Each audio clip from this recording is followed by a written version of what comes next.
Loud. Okay. Once again, welcome back everyone to the summer reading series. Today we're going to have a little bit more fun. We're going to try to do this this leftist ideology tier list. I don't know how this is going to go. I don't know what kind of wild stuff we're going to end up doing, but we'll find out. We'll find out. So let me just share my screen. Okay. Everyone should be able to see that. Perfect. Okay, so this is kind of what the tier list looks like. According to this list, and I'm probably not going to follow it. When I just say like my ideology, I think I'm probably just going to say that that's like a, sort of S tier, whatever. It's a template, so I don't really care what it says. But yeah, we're just going to say that's like kind of S tier, and then it's going to be A, B, C, D, and F, just like the grading system. If you didn't see before this, there's all these images here, and these are various images that have been drawn for this template. I did not draw them, so I will not take credit for any of these images, but they are quite funny. So I figured we could step through a bunch of these images and see how many we could get through, and just like, put it together and vote on where these things fall and have little discussions about them. Because there are even some that I see here that I just like, I've never heard of. And then I researched and I was like, either that seems really cool or that seems like absolutely something I want to stay away from. So could be some really interesting conversations. Does anyone have questions about how this is going to go? Basically, as far as I can tell, it'll be just me like setting up the vote on whatever the thing is. And then that gets placed in this window here. And then I'll be able to make a list like this. Does that work? You could use I think I average just votes too, by the way. Yeah. I think it's like here. Where is it? Is it not gonna work? I don't know. So anyway, we're gonna do like the average vote and make it happen. Yeah, democracy. So it'll pop up like this. Right now, accelerationism is A tier, but I imagine that's not exactly how we feel. So I'm gonna go ahead and like kind of reset this if I can. It'll be fine. So given all of that, let us begin. Would someone like to select an ideology from the list? You could say like row 1, 2, or 3, and then give me a number on that row, if that's fine. Or if you know an Whole ideology, pot. you can give You Pol Pot. Let's okay? start. Start strong. Start strong with Pol Pot thought. Okay, here, let me see if I can even work it. Okay, click Pol Potism, and then I think I hit play, and it should work. Okay, go ahead and vote for. Oh, I see what's happening. Okay, it'll only let us go through them in order. So we'll just have to go through them in order. The first one was accelerationism. If you've not gotten your vote in on accelerationism, please don't. I wanted to talk about it a little bit actually before we go. So unfortunately, we can't go through these kind of randomly unless maybe here. Can I do this? No. I mean, I guess I can do this. Y'all can just enter your votes in the chat then, because I unfortunately we can't do this live vote thing. Because otherwise, it's just going to be like this is our votes. Okay. So the first one we'll start with is we'll go ahead and do Pol Pot thought. I did not research this very much because, as far as I understand, Pol Pot thought is just like straight up like D tier at best, F tier probably. I don't know. I don't know, Sam. You got any better ideas there? If you really think about it, it's something about glasses people and their intellectuals. No, but I've heard arguments for him, and a lot of it was that Vietnam is social fascist, or they were when they invaded Pol Pot and ruined his dream to run his utopia. So a lot of people like Pol Pot. There's a good amount of people that really like Pol Pot. Um, I'd give it like a D tier. It is. Yeah, I think popularity does very little for whether or not this is any good as an ideology. So I'm just gonna leave it there at F tier. Some Pol arguments. Potism is just gonna remain there. Sounds good. Okay. Anybody else got an ideology? Z tier. Yes, agreed. What's gender accelerationism? Oh, okay, cool. I would love to talk about that one actually. I have a whole thing written up on it. Okay. Where's it at? Where is it at? Where is it at? Gender. I have a notes sheet over here, so I'm searching that whenever I'm searching. Separatism. Oh, lesbian separatism sucks. Okay, so it's just under accelerationism for me, but essentially, gender accelerationism is a tactic of trying to break down most of like gender binaries, patriarchy, and stuff like that by like overtly like subverting those gender categories. So a good example of this is actually femboy acceleration. Not kidding you, this is a real thing. This is where essentially the argument is that men should just like all perform femboyness to like completely disrupt our category of what masculinity is, so that we end up like completely abandoning at least our traditional sense of gender.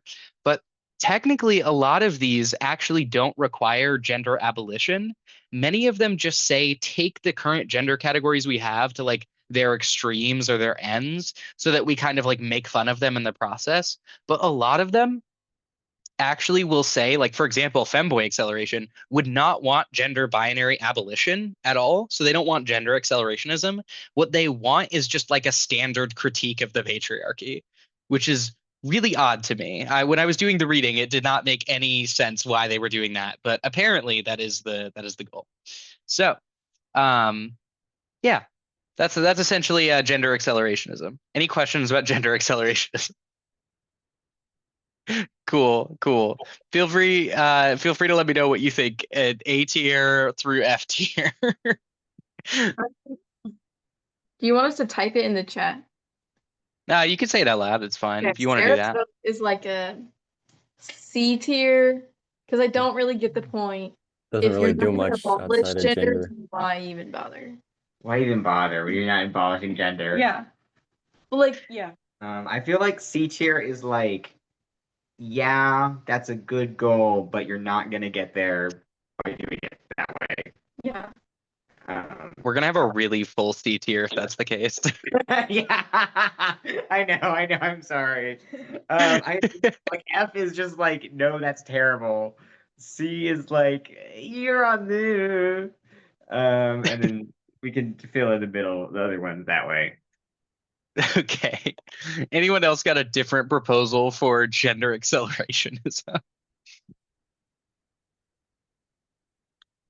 I'm like tempted to put it in D tier just to like make sure C tier doesn't get so full. Yeah, D tier is fair. It doesn't really do much outside of what it's like kind of a niche type of deal. Niche. I feel like you It's get not like points for how overarching. well thought out your ideology is. If you look at like Just like Marxism, going, Leninism, it's not niche, it's so wide, whereas this is like very niche for like a specific thing. Mm-hmm. Yeah, what I guess I don't understand is everything that I've read is there's no like coherent political program. I feel like So it's literally down. it's literally just Twitter shit. Like it's literally just Twitter. It's just How Twitter. did it even make this tier list? Like, Yeah, how did it make this tier list? Marxism, Okay. Leninism, Twitter thought, bro. There you go. So okay. What's the what is another ideology? Anybody? Someone different, preferably. Can you do Luxembourg? Yeah. Let's see if I have it. I might have it written down. I think I do. Let me find it. Lux. Gosh, I'm trying to control F in the other document. Oh goodness, it's all the way at the bottom. I think I found it. There we go. Luxembourgism. Okay. So let me drag that up here. I'm gonna start it in like C tier just so that like we are kind of neutral about it, and then I'll read this excerpt that I have about Luxembourgism. First and foremost, it is important to note that Luxembourgism is not really a thing in and of itself. Oh, and mind you, I got this all from Reddit posts because they were way more informative than the wiki article. Rosa Luxemburg never herself created an entire theoretical development of Marxism to the same extent as Lenin produced State and Revolution and Imperialism, the highest stage of capitalism, or Trotsky's Permanent Revolution, Most of the theory from the self-proclaimed Luxemburgists is essentially either Leninism with added emphasis on ensuring democracy and most classical liberal notions of freedom, i.e. like freedom of speech, or Trotskyism with an added emphasis of ensuring democracy at most with classical liberal notions of freedom. and most classical liberal notions of freedom. One of the unfortunate things about her persona being such a heroine to everyone in the movement is that everyone who had a position felt they needed to explain why Rosa agreed with them. Let's see. There were plenty who wrote about Rosa's support of them or the Soviet Union or Trotsky or others. Trotsky even responded to some of these claims by writing "Hands off Rosa Luxemburg," claiming that she would side with this view of the USSR being a deformed worker state. So there was a lot of internal contradictions about how to think of Luxemburg. So here's what Luxemburgism is like technically about, if you were to make it a coherent ideology.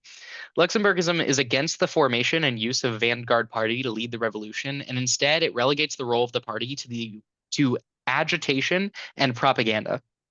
They believe that the party is composed of most class-conscious members of the proletariat, but it is not the job of the party to direct the revolution or dictate the masses. It would be more proper to think of the party that represents a Luxemburgist tendency as more of a political club rather than a party. Since this club would run no political candidates, unlike other strains of communism, a Luxemburgist would not oppose voting in elections on principle, since policies that could be passed that increase the rights of workers under the current capitalist system. So, it also does not completely place its hope in a proletarian spontaneity, like council communism, as the only way of having a successful revolution. One good particular work on this is the emancipation of the working classes must be conquered by the working classes themselves. That's a quote from Rosa. And there's a big thing, like Paul LeBlanc compares Lenin and Luxemburg and basically writes this article that's really good if you want to read it, about how Rosa and Lenin kind of like see each other very differently from their own perspectives. And it's quite an interesting sort of back and forth. So Rosa Luxemburg primarily opposes the sort of vanguard party and like the Communist Party as itself, but rather just would prefer like political clubs and a sort of ability to orient yourself around others who are like-minded. Okay. Granted, that's my online reading, so I've not read Rosa Luxemburg proper, but that is like allegedly what it's about. I think it's pretty based. I will. Honestly speaking, I have read just like the tiniest bit about her, and I don't know. I don't think that has anything to do with her or her work or anything. Like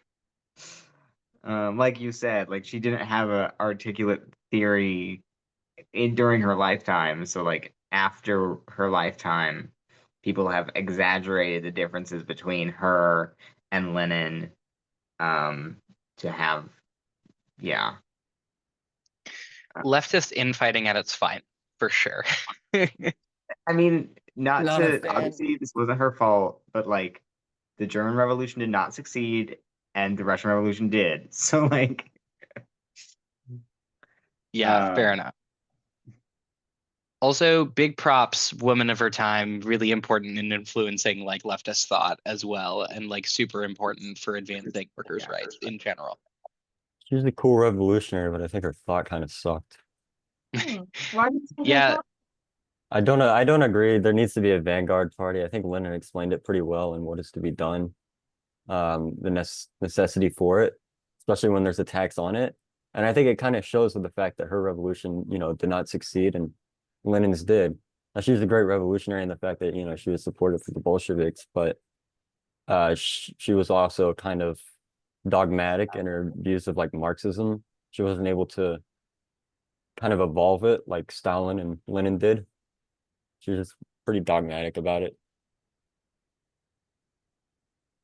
Adheres to the Yeah. same ideology of Trotsky too, in terms of permanent revolution or no vanguard. Yeah, but see, that's even true too, is like there's some controversy about like how close she was to Trotsky, because there's a lot of arguments about like that I was just reading that basically Rosa was not really all that close to Trotsky and like was not in that direction of thought. And so it's like very interesting to see how kind of nobody really knows what Rosa was thinking, in part because maybe that just wasn't the subject of her writings, and maybe we should just be okay with that. Yeah, how could she have predicted that like the Lenin Trotsky shit would happen after she died? Like, Yeah. So, okay, given that, everyone, if you can, enter into the chat what your thought is for this tier. I guess this makes it difficult because are we voting on her as a person or what they We're said just about voting on the thought. We're not voting on Just her. Yeah, yeah, Luxembourg. yeah. Okay. Luxembourg can be like pretty cool without having the, like without the thought. Okay. What is? Give it a. Let's do. Oh, yeah, let's do it both C. We're both doing C. Okay, me and Mikey both say C. I'm not gonna type it. Okay, I'm seeing D, I'm seeing C. Is there anybody else who has other opinions? Enter them now or forever hold your letters. C, C. Okay, I'm gonna say I think it's gonna go into C, like a low. It's probably gonna be like a low C. It'll probably end up on this like far right side of the C's bracket. But fair enough. Okay. Next one. Mikey, have you picked an ideology yet? Sorry. Can't hear you. Oh, sorry.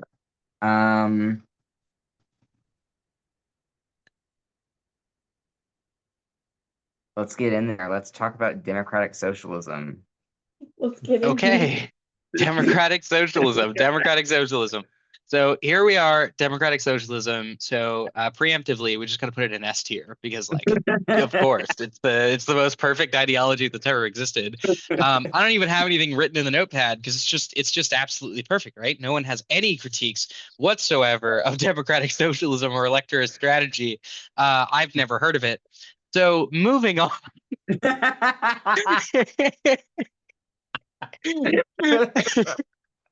No, for real, for real. I do have a couple of things written. I think basically we could summarize democratic socialism as incorporating an electoral strategy as a part of your understanding of socialism with regard to like engaging with current bourgeois politics.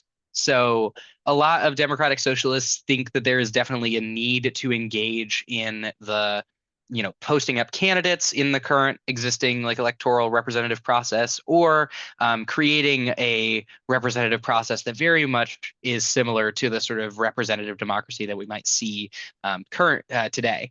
Other strains of thought, like there are lots and lots of diversity within democratic socialists. All of them, though, I think broadly agree on the following points, which is one, that capitalism needs to end some way, form, or fashion. That two, that worker power matters and is our theory of change. So that the way that capitalism will end is because workers either own the means of production or that the means of production be taken away from capitalists, those kinds of things. So that would be broadly the two main tenets that we all sort of agree upon. And then the democratic socialism part of like the democratic part of socialism is uniquely a direction that is supposed to emphasize the institutions of democracy set up to avoid things like authoritarianism, but their particular take is that it usually happens in some kind of representative system. In the YDSA, we have like delegates that go to convention and vote on national strategy, but each local chapter enacts its own kind of like individual strategy for its local area. And that's, I think, relatively worked in a lot of ways for a lot of the things we're trying to achieve. However, I think there are large critiques of the DSA in particular for having a lack of accountability among its members, or the system of delegation not allowing sort of minority groups who may be able to push things toward less capitalism and more socialism being silenced in the party, and that seems to happen, or cozying it up too much to the Democrats. So I think there's lots of like valid critiques of a lot of those things. So where do we think at that point do we want to put democratic socialism, if not S tier? I'm fine with it being higher up. Obviously, like we're very close with democratic socialism, so we like are familiar with its faults and we like know the things that aren't going well because that's what we know. But all like a lot of these we're not gonna really know how it actually works in practice. But like so far, I don't know, it's like not terrible. It's certainly not terrible in my opinion. Like I think it's pretty good. Yeah. I think does get points. Unlike some of the other things we've mentioned so far, it does have a party that has members. It's like, So, yeah. like, It's actually successful at what it does, honestly. I think that gets it like at least A or B. Yeah, there is something to say about the DSA, and they tend to tout this line a lot, and I think that it is somewhat undeniable in that way, that it is the largest openly socialist party in the United States, or at least is the largest openly socialist organization in the United States, as far as they like to say. And I think that that is, at least in theory, correct. And, in practice, we can debate all we want about the particular tenets or necessities of socialism. I think that there is certainly a lot of value in the resources, benefits, and the work that democratic socialists have done in the United States over the last, say 40 years to kind of build up a project of socialism that does break down a lot of the barriers that people have from, sort of Cold War propaganda about the USSR and China and others, and also kind of introducing them to a model of socialism that, at very least, if they want to explore other modes of socialism, they are welcome to, but that they do not have to in order to do, I think, some fairly valuable things. Like, I may critique the church in some instances for the way that it is like organized religion has harmed a lot of people, but that doesn't mean that I have to say that like all religious charities are necessarily the most evil things on the planet. So, okay. I'm gonna put it at A tier because I think we can all kind of like generally agree that like B or A tier is probably where it belongs. But since we're pretty close with a lot of democratic socialists, that we can probably say it's pretty A tier from there. Allegedly, Okay. we are democratic socialists. That might be good to mention. I would say I am, honestly. Yeah, but I think that's also another thing, is that there are caucuses in the YDSA. We don't all think the exact same things, and we have like intense debates within the YDSA about what socialism should and could look like. So I think the biggest thing that sort of unites us is really that we do agree on those two things, that like capitalism should end, and that that we are trying to avoid authoritarian tendencies, at least broadly. I was just like, what? So, okay, what's the next one? How about, let's see. Will, you got any? Post it in the chat. Which one do you want to look at? There's also some at the bottom that I wasn't showing before. I don't think so. Oh my God. National Bolshevism. National Bolshevism. Yeah, that one. Like, Okay. Gee. I don't know why, but you genuinely probably shouldn't take on a national ideology of a time you are not a part of right now. Yeah, we're just gonna put that at F tier. Like, we're not Bolsheviks. We do not need that stuff now. I'm just gonna put it at F tier. We're Bolsheviks, but we're not Nazis. Yeah, sure. It's just like I think it's a little bit too much to just kind of like idolize any particular national struggle. We'll get to the Zapatistas in a moment, at least in my view, that's probably something we should avoid. And I we like should the like, Zapatistas. yeah. I have a flag actually of the Zapatistas somewhere. I don't know where I put it. I have a lot of them though. Is it a Nazi ideology? I don't think it is. The National Bolsheviks, I don't think they are. Pretty Oh, it very much on the is. line. It's not like Strasserism where it's like just straight up overt Nazism, but Yeah, I definitely did not look to. Oh God. Okay. there's not a lot of good things No. about it. This is bad. This is really bad. Okay. And according to some fascist movements in Germany that predate Adolf Hitler's Nazi Party. Yeah, I don't think it is the same as the Soviet Union stuff. It's very, very different. I'm looking at the imagery of it. It's very, very different. Okay. Yeah, no, we're definitely that's beyond F tier. That is like 0 tier. Z tier. Z tier. That's gone. Okay. What about another one? F for fascism tier. F for fascism. Rue. This might be getting into the weeds a little bit, but I'm just curious, like, what's the difference between Maoism and Marxism, Leninism, Maoism? They're right next to each other. Let's do that next, actually. I Yeah, have some of these have like are so like the what they're called are very I think similar. It's so. like, what's the difference? Yeah, you would think so, but that's part of why I did this research is because I think it'll be really helpful to go through some of those like little tendencies because a lot of people like to identify with the words, but don't really know a lot about what those words mean. So I think I might as well just go ahead and go through. Let's start with Marxism, and then we'll work our way to Marxist-Leninist Maoism. I think that might help. Okay, come on. Where is it?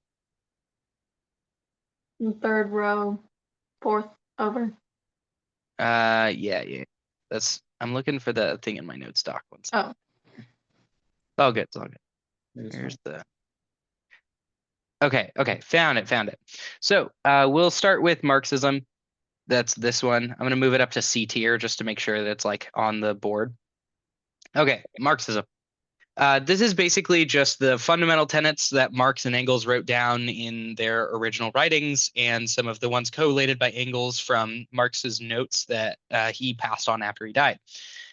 This involves the belief in the philosophical and scientific pursuit of dialectical materialism as a good approach to like essentially analyze and respond to your reality in order to effectuate a theory of change that history is moved by not just the people in it in particular or their ideas, but rather that the way that stuff is organized in the economy particularly drives history, and that the conflict of classes is what emerges as the key contradiction to move all of society along.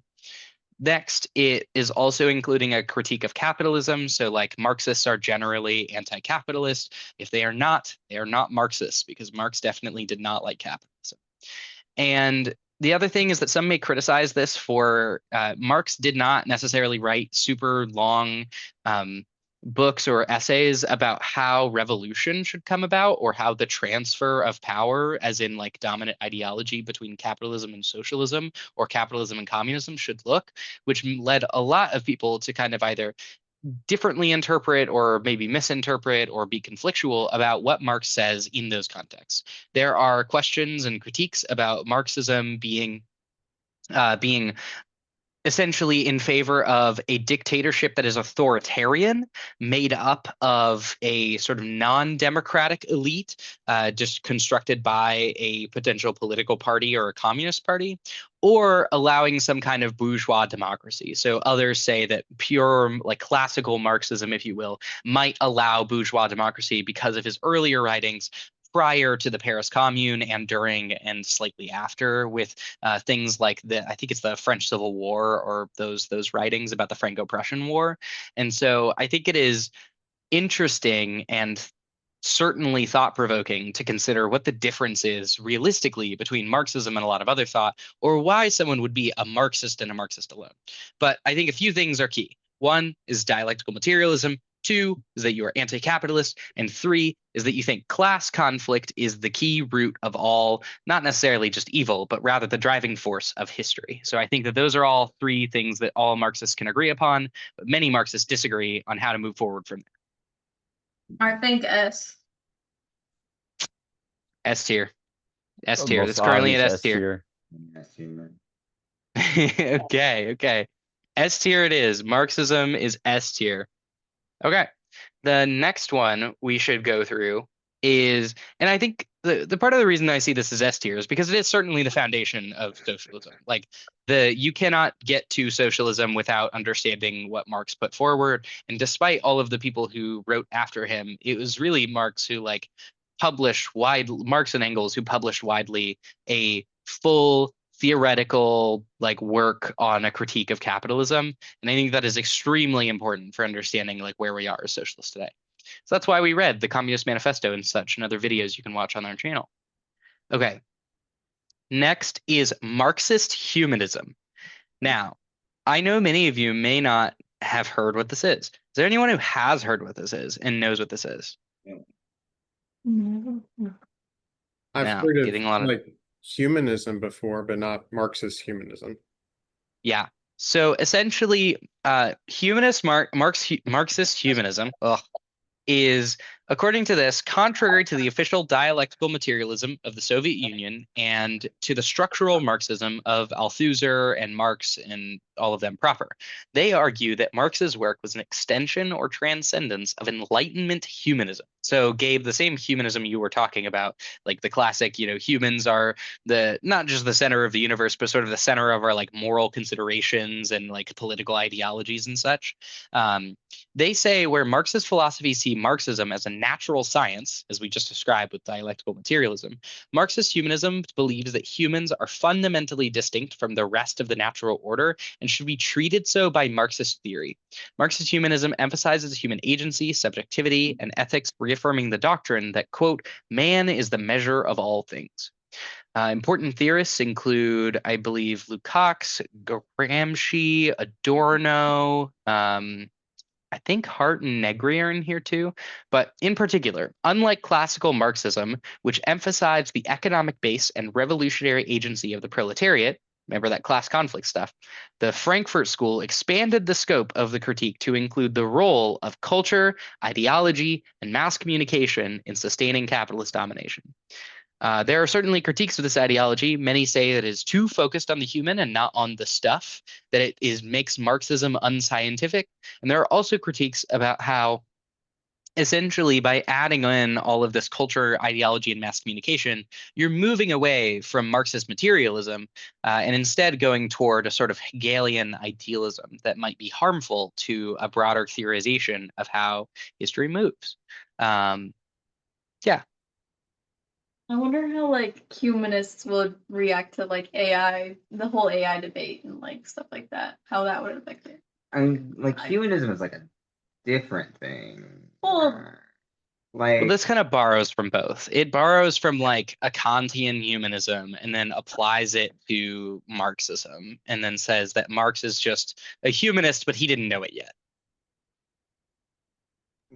I mean, it does kind of sound like it's almost like an update a little bit, even though they say it's not an update and that Marxism is actually coming from humanism. But to me, it Yeah. almost seems like the opposite, where it's like trying to incorporate things that we see in current society with like mass media, which like back in the 1800s, like the internet wasn't a thing, artificial intelligence wasn't a thing, and how does that play into everything? And I television. can kind of understand that. this is weird. Yeah, 100%. I suppose I disagree that like the man is the measure of all things. Like I also do. I disagree. we were literally talking about this before the Zoom. So I think it should be at least B. That's just my personal opinion. I have a proposal for D tier on Marxist humanism. it's not fascist, but it is no good. I have heard. So Dr. Rockhill actually writes about this in a lot of his cultural critiques. He talks about how the Frankfurt School is, one of the biggest contributors to sort of projects that essentially uphold or are complacent to fascism. Not necessarily on their own by design, because I've not like read those as clearly.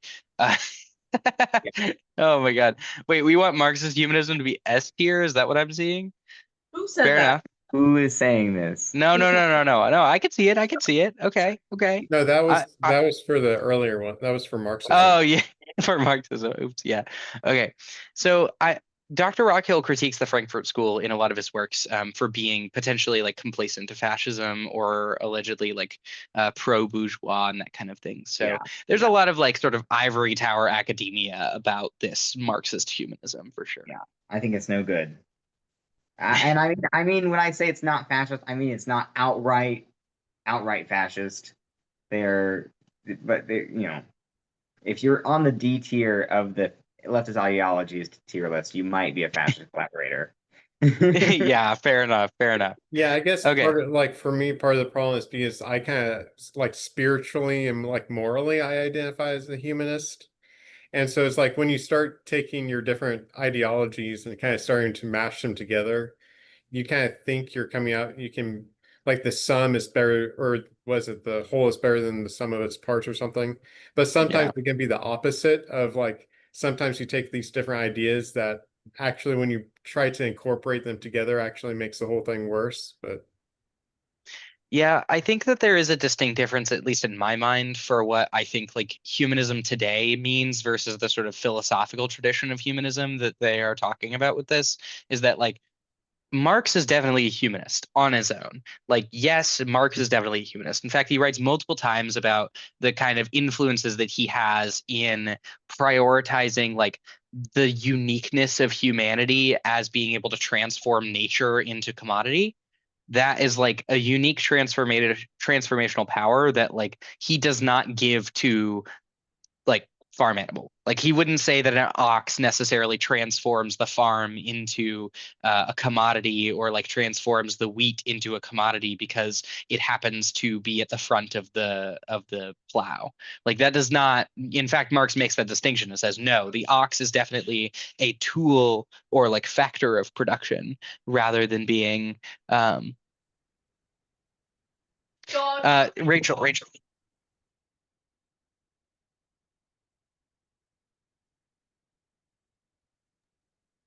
Anyway, that essentially, we could say that like humanism is important and like caring for our fellow humans and making sure their well-being is up is good, but that doesn't mean necessarily that we have to like follow a philosophical tradition that's like Kantian or Rousseau type humanism, and then follow this sort of ivory tower notion of like the human is the site of all historical change or anything like that.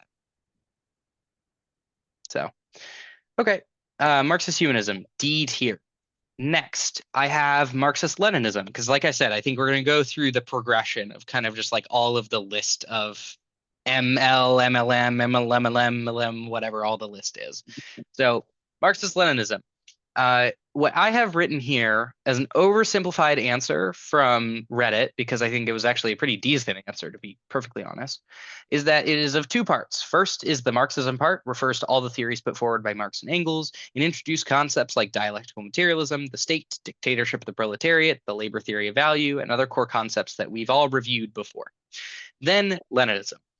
It is about adding then and saying, okay, Marx made all of these critiques of capitalism. That's great. So how do we theorize how to get to socialism?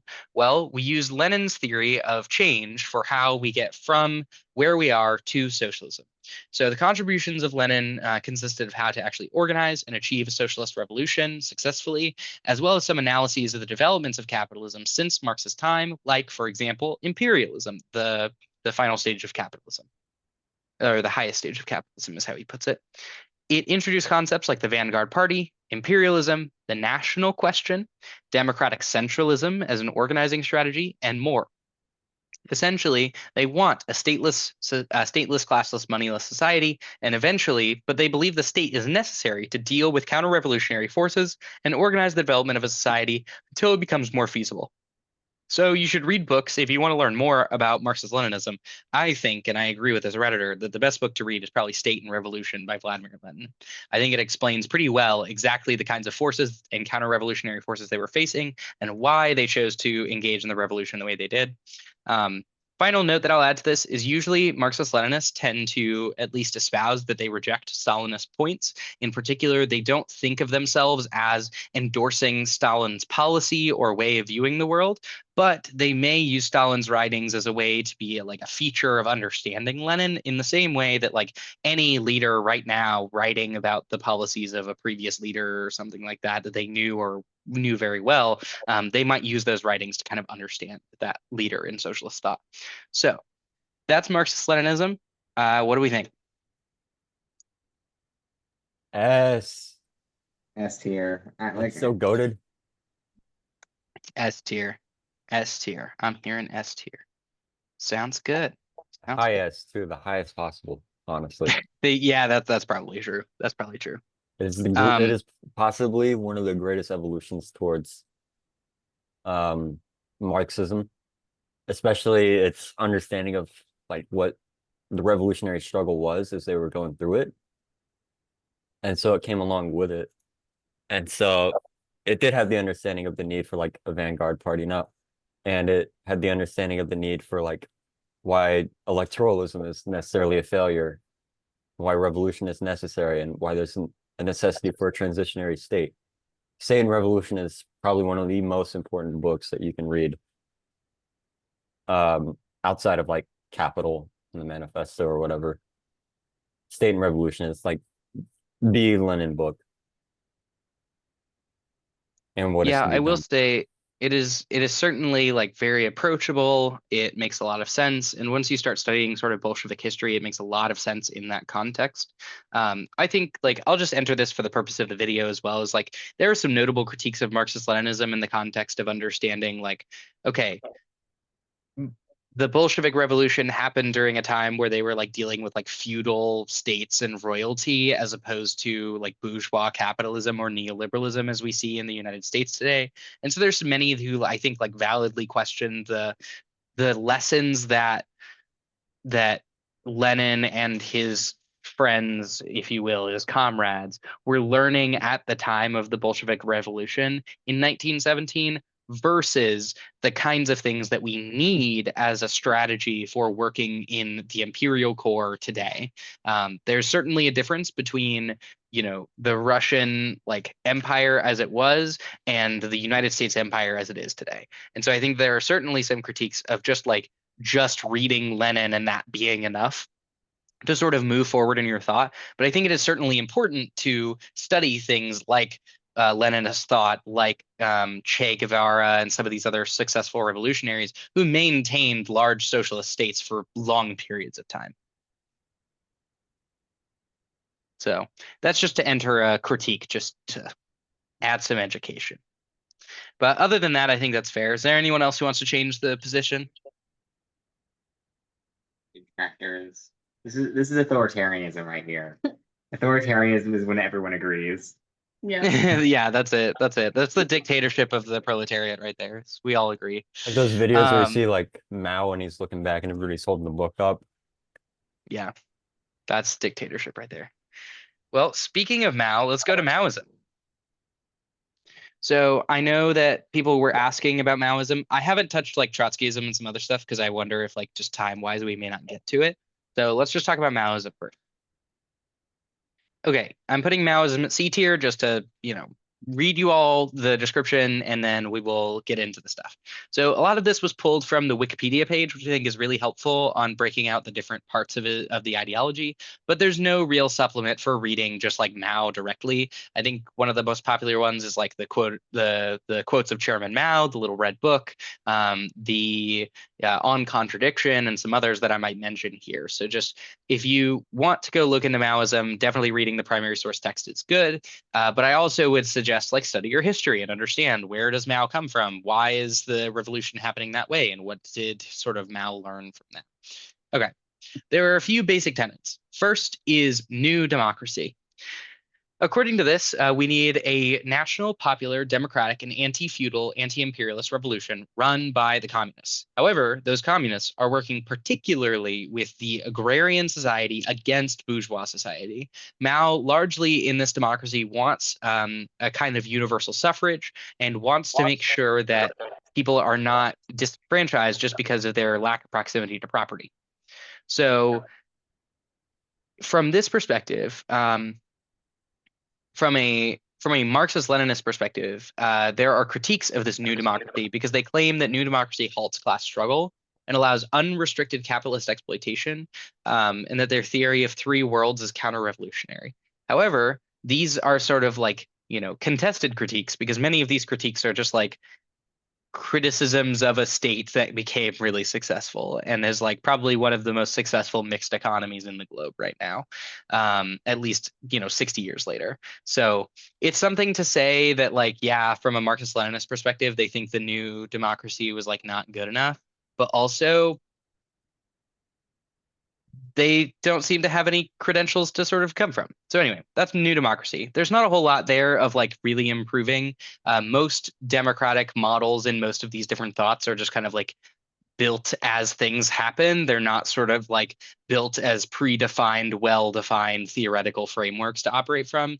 And most of it you can see in like China's CCP as it is today is like kind of a parliamentary democracy in a large sense, but certainly a lot more universal suffrage for sure.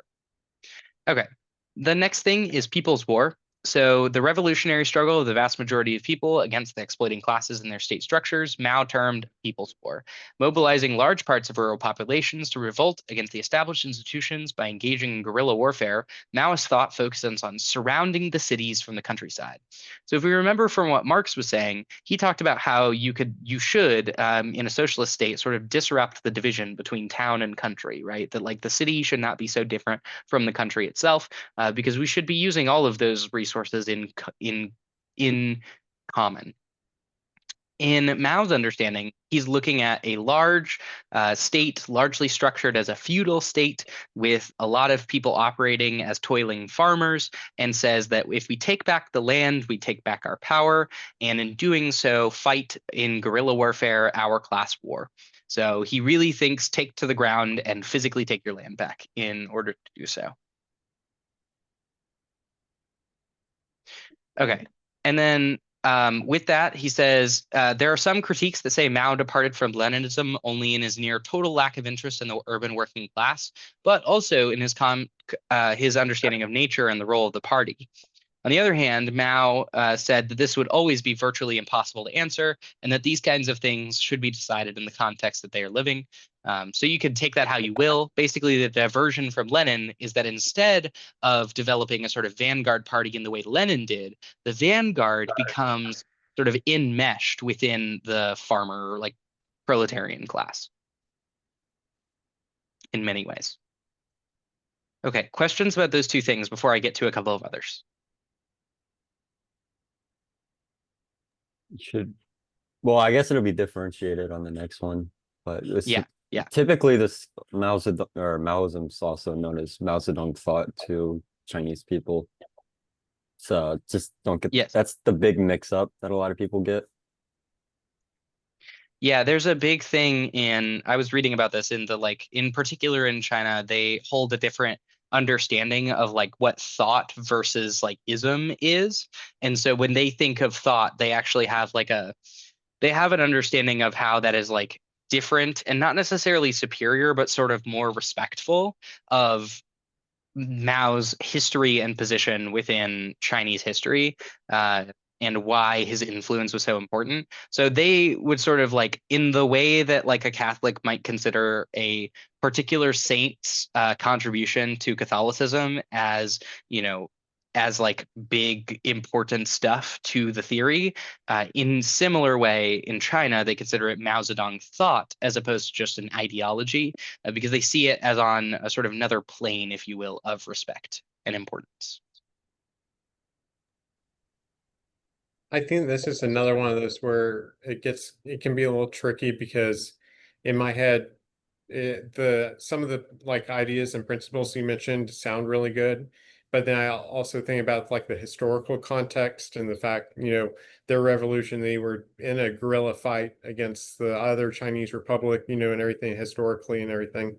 And then also some of the issues like the Cultural Revolution that happened later and them getting rid of this, killing the sparrows and stuff for no good reason, a lot of those, and then also like putting him on a pedestal, I don't approve of. That's a But how do interesting you, point. yeah, how do you equate those things, the idea versus what it was like in action? So in China, they have something called 70-30, where essentially they say, yeah, Mao was 70% correct, there was 30% incorrect, as a way to like, yeah, there was the massive cult of personality that built around him, but Deng Xiaoping came in, he was like, well, Mao was, yeah, he was inherently correct about a lot of things, and his evolution of Marxism was correct, right? So they recognized that he was at least, yeah, 70% correct, majority correct, and they recognized the faults of the Cultural Revolution of getting out of hand, etc. But there's also, for every side to like the Great Leap Forward, there's the understanding that life expectancy went from 18 to like 60 to 70 in 10 years. So that's another thing you got to look at. There was the unfortunate, the famine that they tried their best to prevent.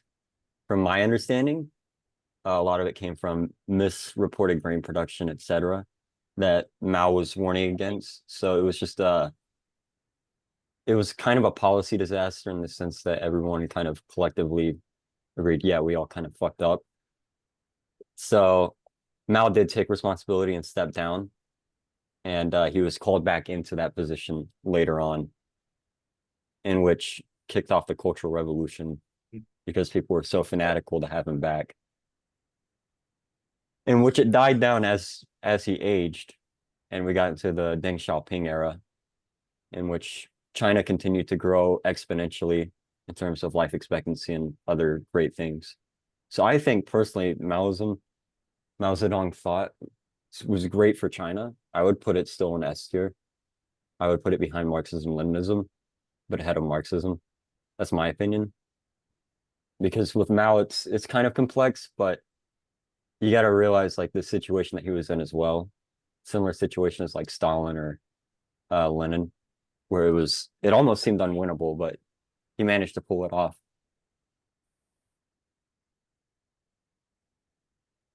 That was great. So I wanted to mention a couple of other things that Mao adds to, or at least Mao particularly espouses in his writings that are super important for understanding Maoism. The other things I didn't get to are the mass line. So this is about gathering the diverse ideas of the masses, and it usually requires a specific scientific process for concentrating the ideas from the masses into the perspective of revolutionary Marxism and the party writ large. So in the light of long-term ultimate interest of the masses, which the masses may only have, a slight perception of them, and in the light of scientific analysis and objective situation, they will always return these concentrated ideas to the masses in the form of political line, which will advance the mass struggle toward the revolution. So essentially, we take the ideas that the masses have, we study those ideas and try to bring them to fruition. Then we return those ideas to the masses, not just as the vanguard, but rather as a full understanding that we all now accept and agree upon. This can look like the literal mass line where debates were had, and then at the end of those debates, votes were taken by standing on one particular side of the room or the other to determine what the majority opinion was and why those opinions are good or bad or not. And so it's really an opportunity to recognize that, like, hey, these farmers have ideas and they have perspectives on the world, and those should be respected to some extent, and that we should have a scientific process for developing those perspectives. So I think it's really important to think about that as like an addition that Marx did not make in what dialectical materialism is supposed to look like. And I think the way Marx thinks about dialectical materialism is not the same way that Maoists think about dialectical materialism, or at least the process of it. Marx definitely had the advantage of being a college-educated person, also talking with a bunch of bourgeois academics and college-educated people who largely had the same sort of experiences, whereas Mao was trying to organize farmers, and so he responded differently. And the last thing is the Cultural Revolution. I think bare minimum, we can all just remember that, like, while he sees this as rooted in Marxist-Leninist thought, there are certainly critiques of the Cultural Revolution and whether or not it was a good thing or a bad thing. So Mao kind of thinks that the proletarian revolution and the dictatorship of the proletariat will not wipe out bourgeois ideology. And he claims that Marx also said all of this. So essentially, we all agree on this stuff on its own. I'd like Mikey, to do you want put to a mute for a moment? quick reminder also about Chinese culture at the time that there was a lot of fucked up activities. One being that if you don't know, there was a thing where they would foot bind people, and Mao completely outlawed that, as well as other feudalistic ideologies. So he was in a situation where he was dealing with old culture. And the old culture was, I mean, if you think American culture right now is repressive, you gotta imagine how bad China had it at that point. It was just terrible.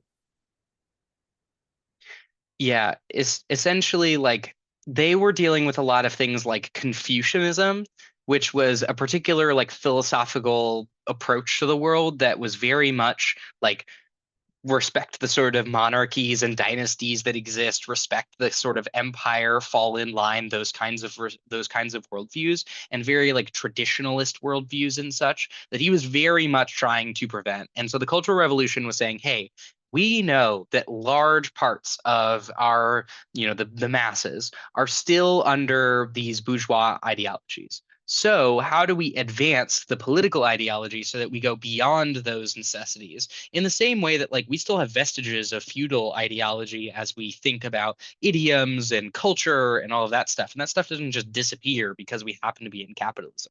So in the same way, he says that we need to remove things like traditional cultural values and replace them with like better values and do that in a constructed and scientific way. So a lot of that was done through the Great Proletarian Cultural Revolution in the 60s and 70s, where a lot of times Mao was claiming that revisionist forces had entered society to infiltrate the government, and with the goal of reinstating traditionalism and capitalism in China. So leaning on those examples, and particularly the Soviet Union, the claim here is that he used silencing and subjugation of adversarial political forces.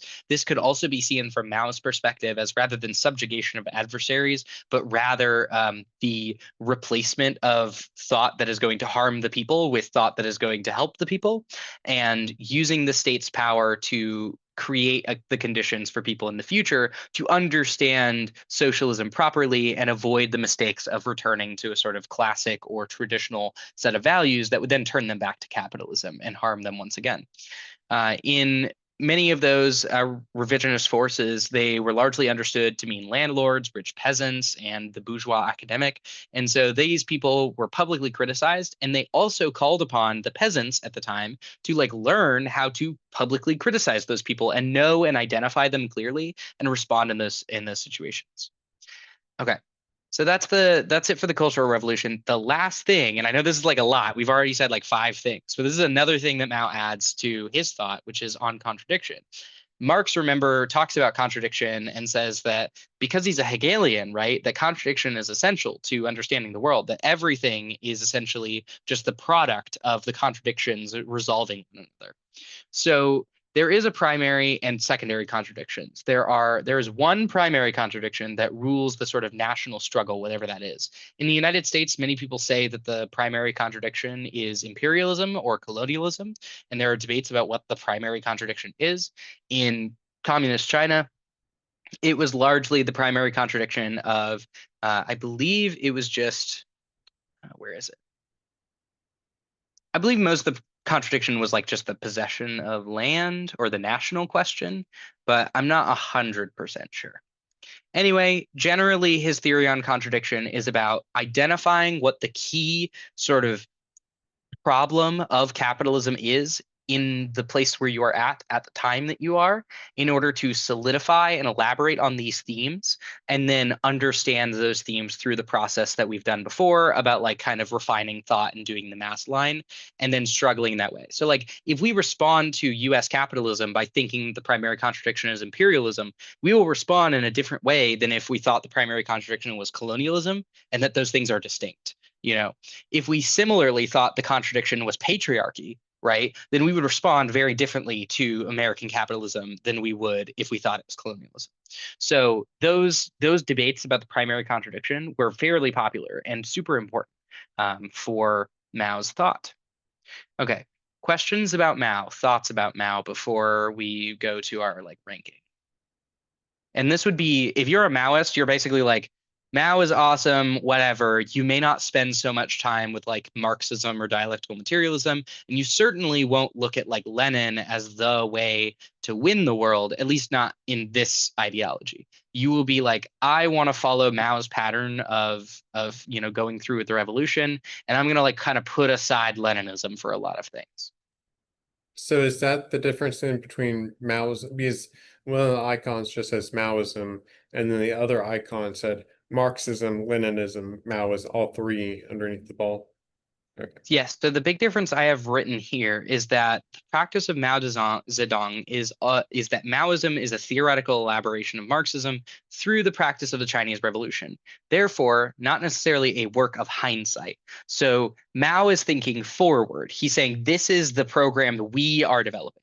independent, at least in the way that he revises it, right? Independent of Marxism, this is just the Chinese ideology for the revolution.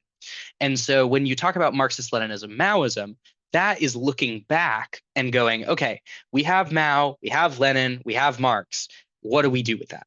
Right? How do we like reconcile all of those like ideologies, and how do we reconcile those projects, and what does that mean for us today?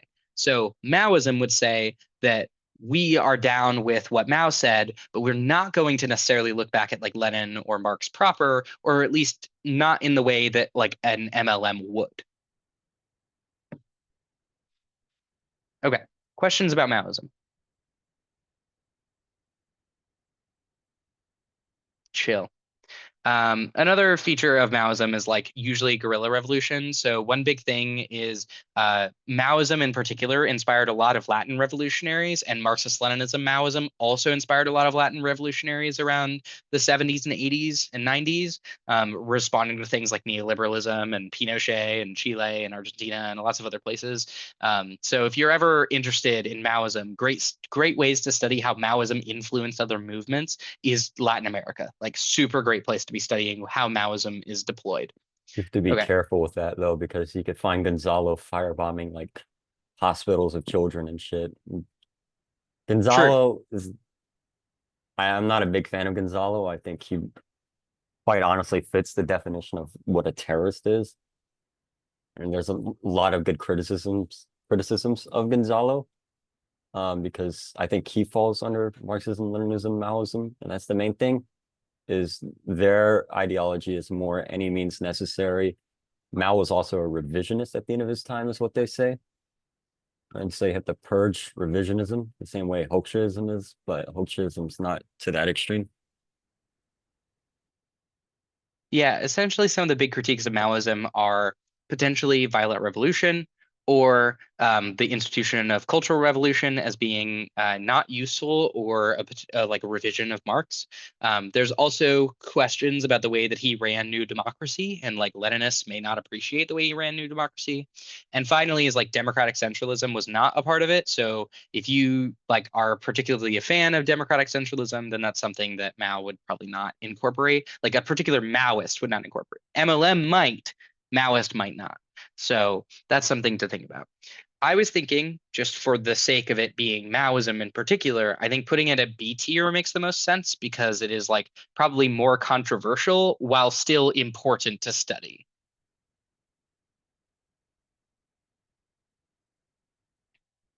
Like, I don't know that we're going to be like orienting farmers to like take up pitchforks against Trump right now. Like, I don't think that's not so useful to us. Give it a shot. Farmers are petite bourgeois. We cannot get this right now. We can't get this right now. Yeah. So I'm putting it B tier. Does anyone suggest a change up or down? I'll move it up. I put think Move it up. it's good. I think Huh? B tier is fine. I think it's good in B tier. I would put Good at it B A, tier. low S in my opinion, but Chat, anyone, any other thoughts on like B tier up or B tier down? Come on, chat. I see you talking about luxury gay space communism. I'm not hearing talk about Maoism. Where's that?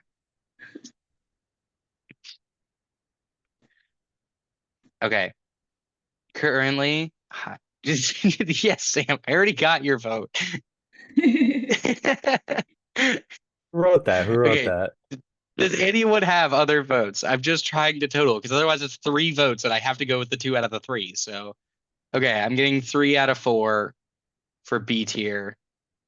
Okay, and we're gonna keep it. We're gonna put it at B tier. We're gonna leave it at B tier. If we need to move it up later, we can. Okay. The next one is MLM. I just described what MLM is. So basically, just to review, all that means is that we take the Maoism that we just learned about and we go, great, what are the lessons that we can learn from that, from Lenin's project, and from Marx, and still apply things like dialectical materialism and maybe avoid things that might be revisionist of that project. So how can we approach scientific socialism while learning lessons from the Bolshevik Revolution and the Maoist like Chinese Revolution? I'm thinking A tier, because I think that there's a lot of criticisms, and I think fair criticisms of how MLMs end up becoming like Gonzaloists and like third worldists, but the contribution of their thought to like pushing Marxist Leninism to be more scientific, I think is useful. I think having that like foil is really good.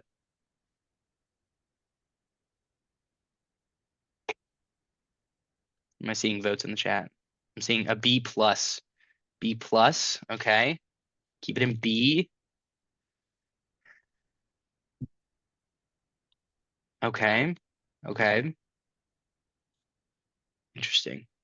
Okay. Any other thoughts? I'm hearing B tier for the most part. My thought is just that, okay, so in my understanding, even Marxism, Leninism is elastic to the needs of the situation. Like, obviously, you can't have Marxism if it doesn't support the needs of the situation. And so the idea that like you need something else, another name in the list, when the next big global historical revolution comes around, are we gonna have to add another name and then have like 4 names in the list? I don't know. I think 2 names is enough. Not to say anything bad about Mao. I think he's great, but he unfortunately had the misfortune of being born later than Lenin. So Y'all. A lot of it also comes down to I think that they typically, whenever like a new leader comes in, like say Ho Chi Minh, it's considered Marxism, Leninism, Ho Chi Minh thought. So Maoism's also pretty specific to China. yeah, yeah. Yeah. I'm trying to see if there's any others like there's technically like Leninism in here, but I didn't really want to talk about it Deng because Xiaoping thought. most people are just Marxist Leninists. They're not really like I really do think that like the big difference is like Maoists versus Marxist Leninist Maoists. I think Maoists generally just say like we should basically just read Mao's writings. That's all you really need to start the revolution. And then Marxist Leninist Maoists are like, actually, we're going to start like 7 book groups and not be done for another decade, and then we'll get to the revolution. It's like that's that's kind of my thought on it generally, but like it's fine. So okay, I think we're pretty satisfied with at least talking about it. We have like 45 minutes and a whole bunch of other ideologies to get through. So we can try to make some of these more quick. Keep it moving, Deng Xiaoping. Keep it moving. Daniel. Okay. Go ahead, Sam. What's your defense of Dangism? I think actually, honestly, Deng Xiaoping makes a really good argument. As it comes in, it brings up the ideology of socialism with Chinese characteristics, which basically breaks Yeah. down socialism Always want a cookie. per like the national material means. So I think Deng Xiaoping understood like, hey, China has different materialistic means as say what the Soviet Bolshevik Revolution has, or what the DPRK has, or what Vietnam has, or what even the US is going to have. And so Deng Xiaoping understands this, understands, okay, we need to build up our resources in China and build it up and move towards better socialism. And so he understood that. And that was his evolution onto Mao Zedong thought, which I think, honestly, Deng Xiaoping thought is kind of right next to it.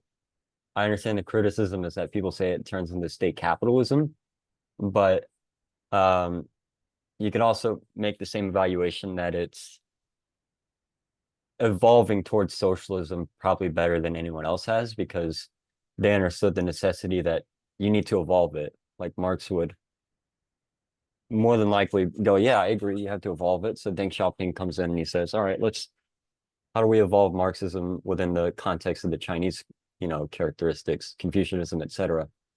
And so he dials back on the Cultural Revolution aspect, but he dials more towards building socialism quicker and more efficiently.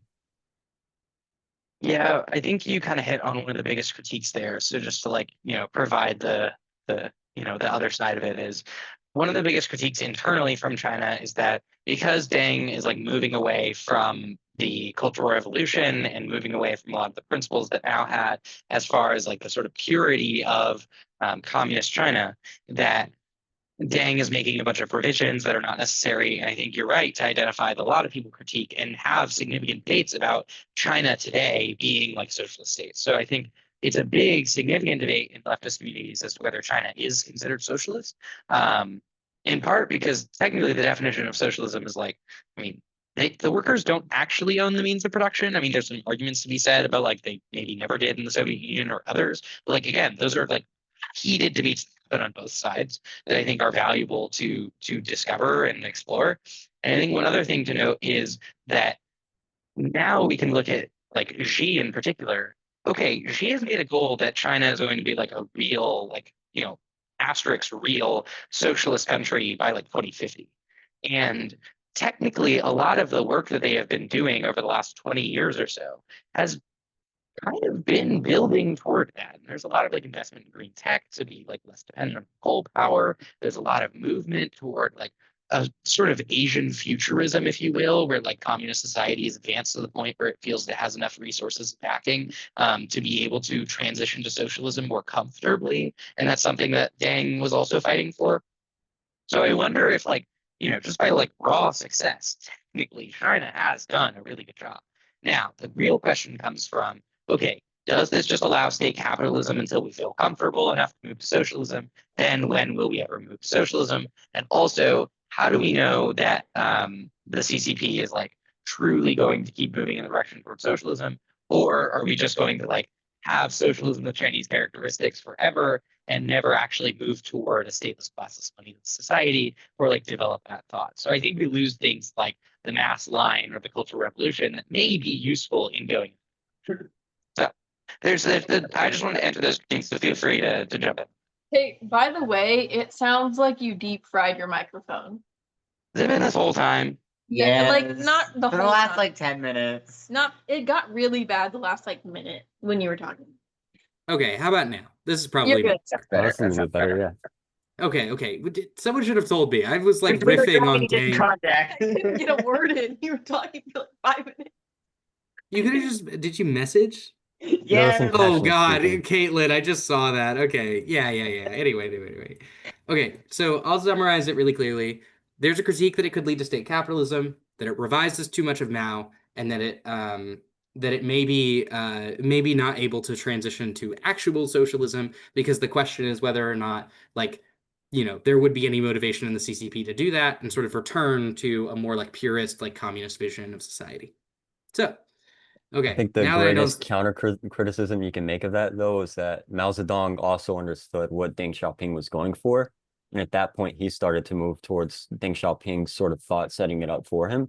And Deng Xiaoping just kind of evolved it so that we could, because if you look at the classical Marxist context, he says it's going to come from a really high standing, the most imperialist nations like Britain. He assumed socialism would start there. And so what Deng Xiaoping is thinking is he's going, all right, well, we've got to build up our wealth. We've got to build up our resources so that we can then start to spread it back out, So he's kind of pulling it in and then he's going to push it out later on what Xi Jinping thought, which, we would love to have here. God bless glorious comrade Xi Jinping, who, if he was in the YDSA meeting with us right now, I'm sure he'd be very proud of us. But I think Sure, yeah. I think honestly, Deng Xiaoping sets up for Xi Jinping thought very well. And I think Xi Jinping thought is another thing that you could kind of put in this like B tier because it's almost specific to China, but it's something you can learn from. I'd also So- like to say something about how we talk about China is that I feel like it's way more influenced by our like Christian perceptions of suffering.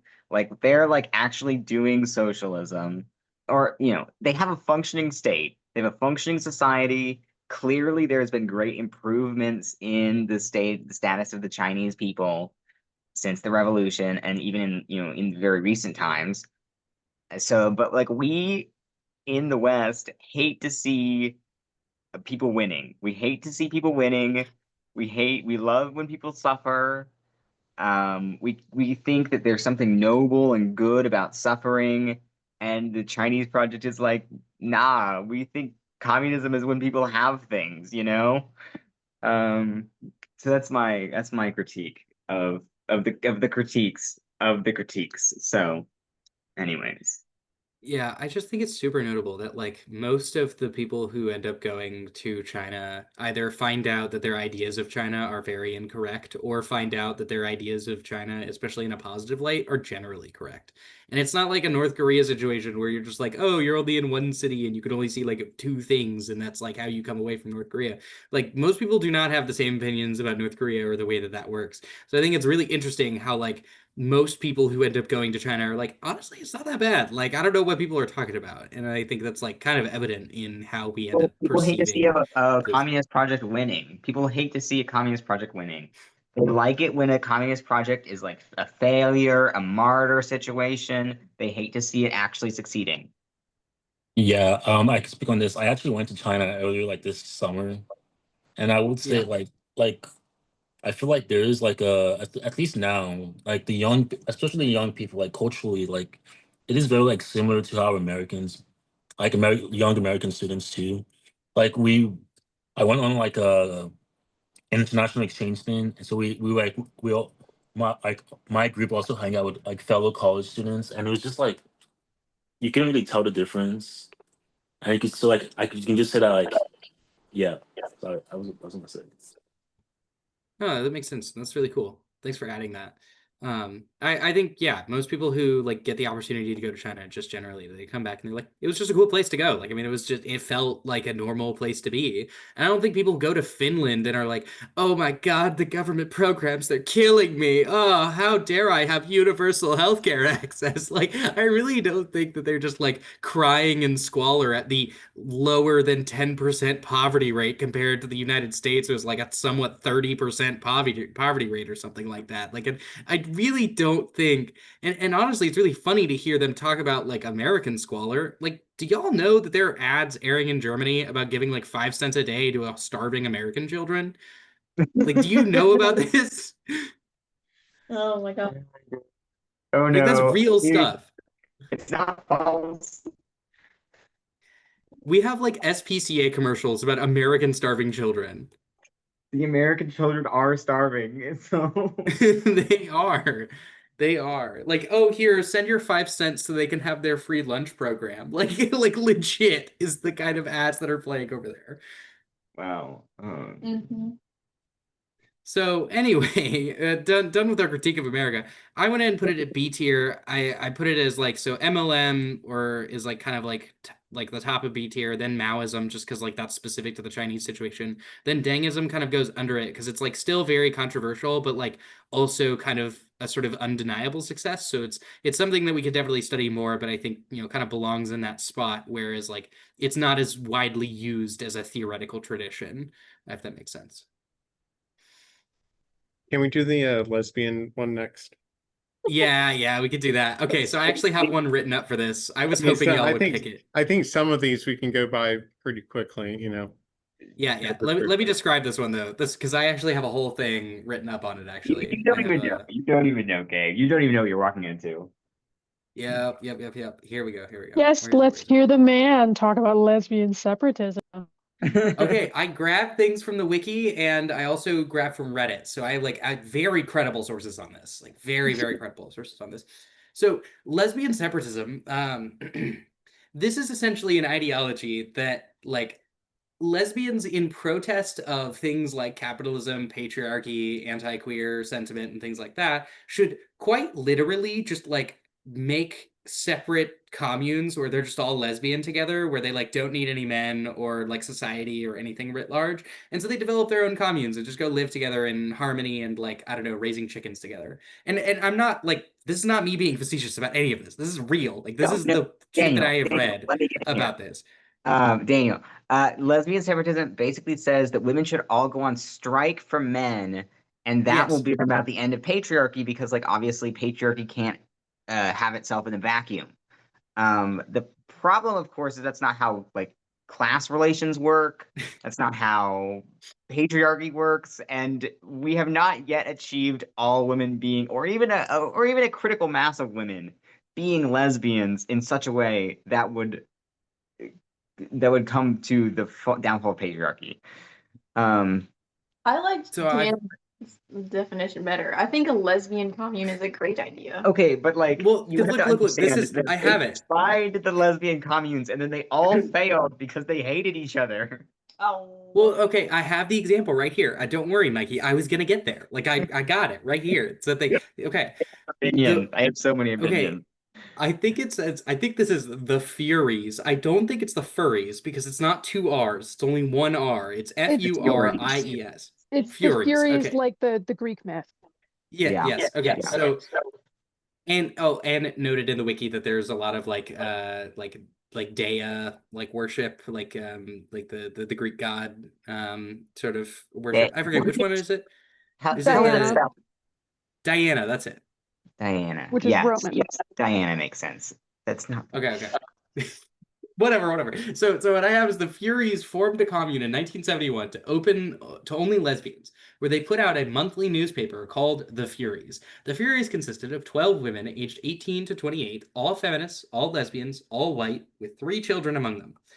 These activities continued into the early part of the decade. Other well-known lesbian separatist groups include The Gutter, I'm not reading that, The Gorgons, and the Radical Lesbians, I think is what that says. But it's all one word. It's like Radical Lesbians. Lesbian and feminist separatism have inspired the creation of art and culture reflexive of visions of female-centered societies, no men.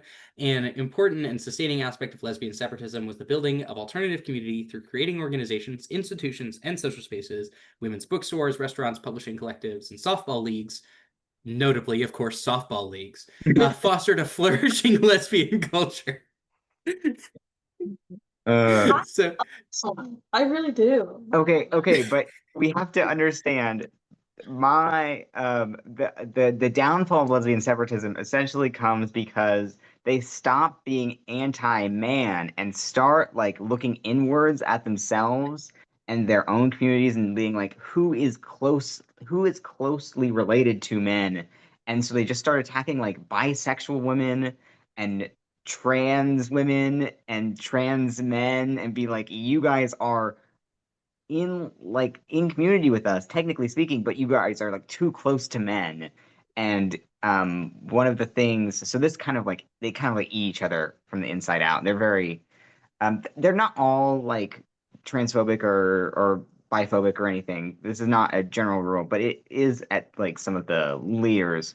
Like for example, there was this like lesbian record label in the 90s, Olivia Records, and published lesbian music, was doing great work.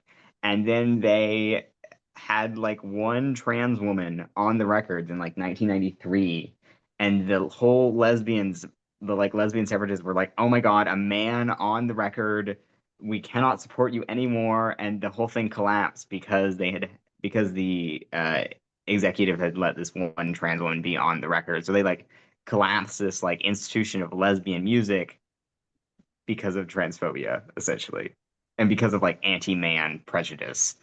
That kind of sounds like the whole like turf argument. Yeah. It's essentially turfism is like grows out of that same impulse of lesbian separatism. Even though I do feel like lesbian separatism is more fine than turf shit because it's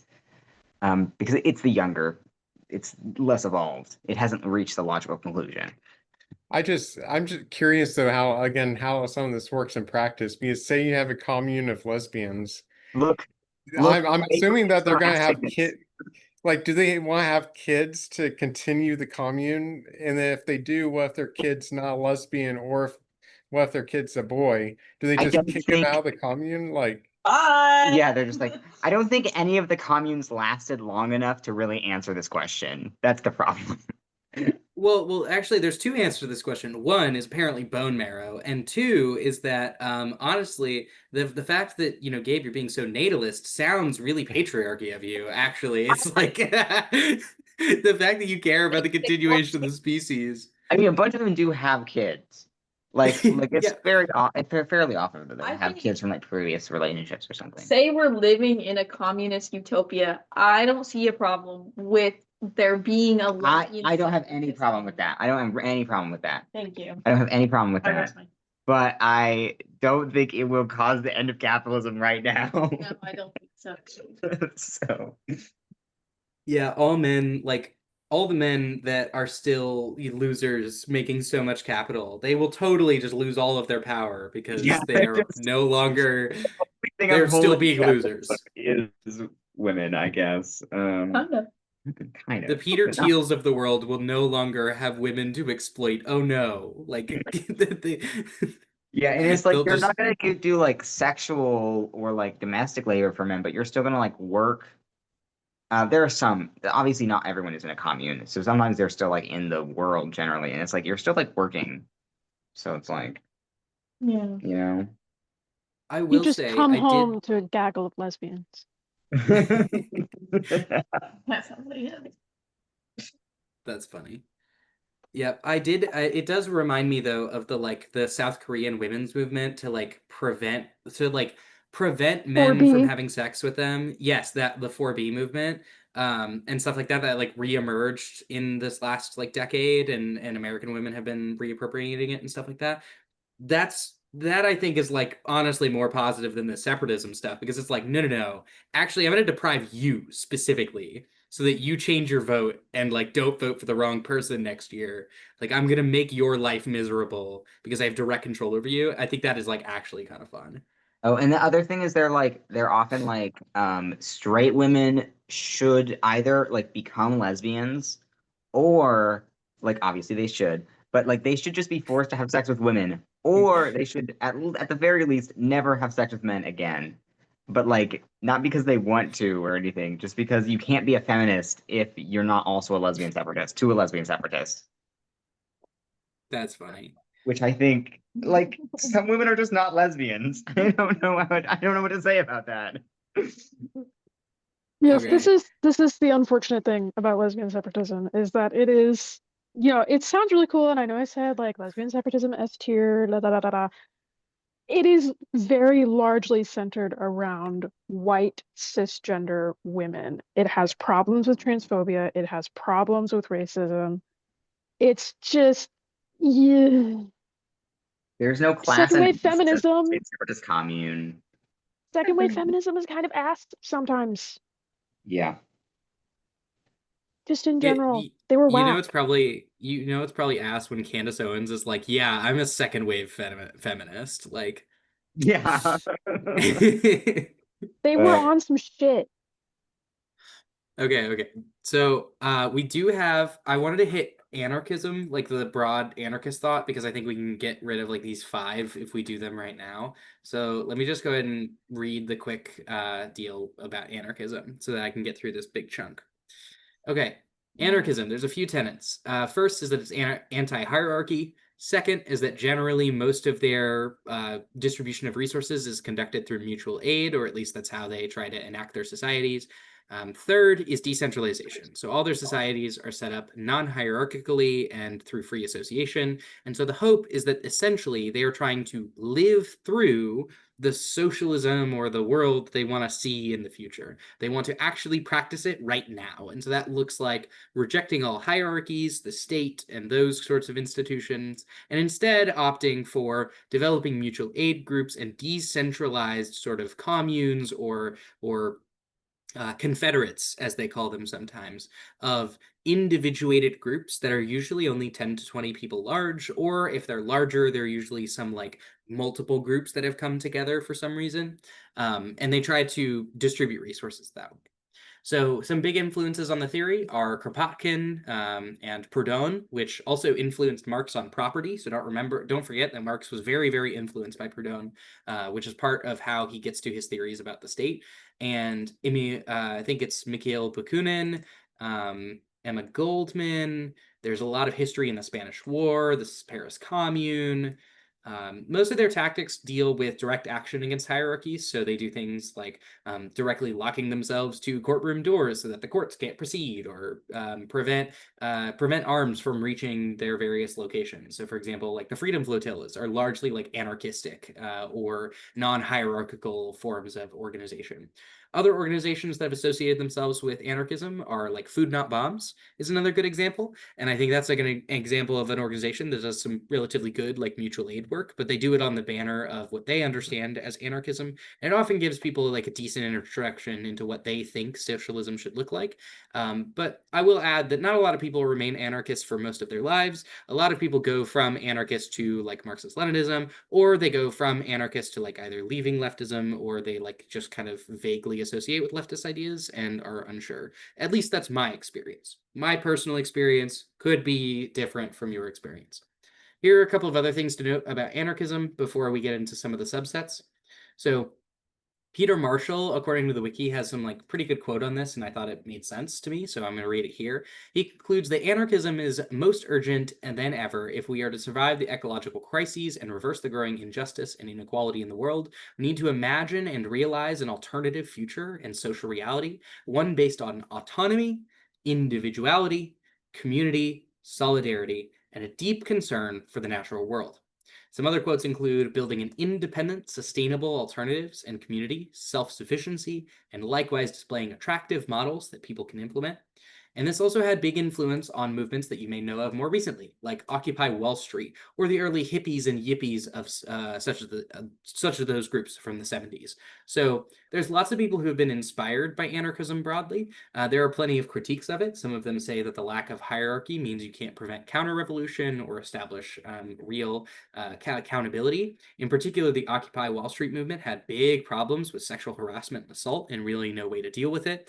Many other free association organizations have difficulty kicking people who are violent or reactionary out, especially those that are racist or misogynist.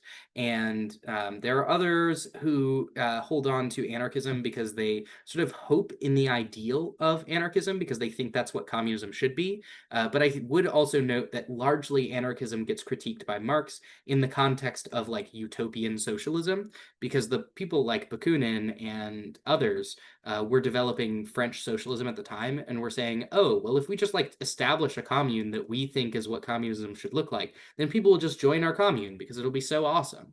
And that doesn't seem to pan out in reality. So those are some of the critiques. Those are some of the defenses.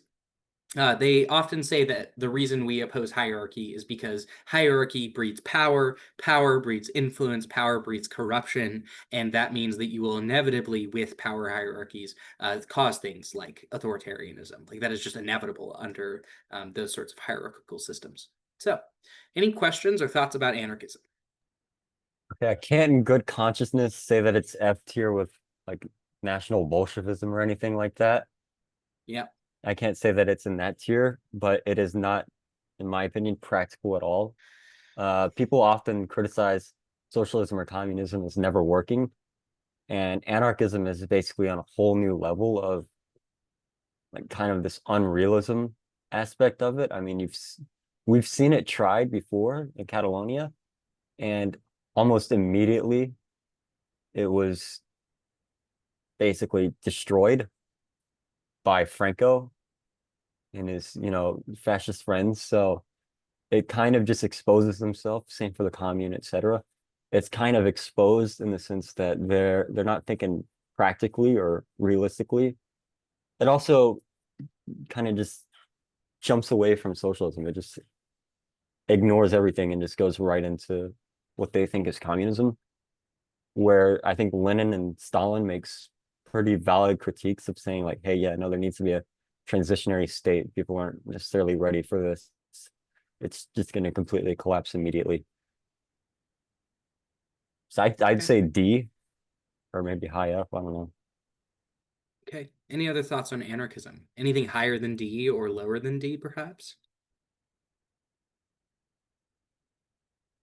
A lot of people largely vibing with a D grade.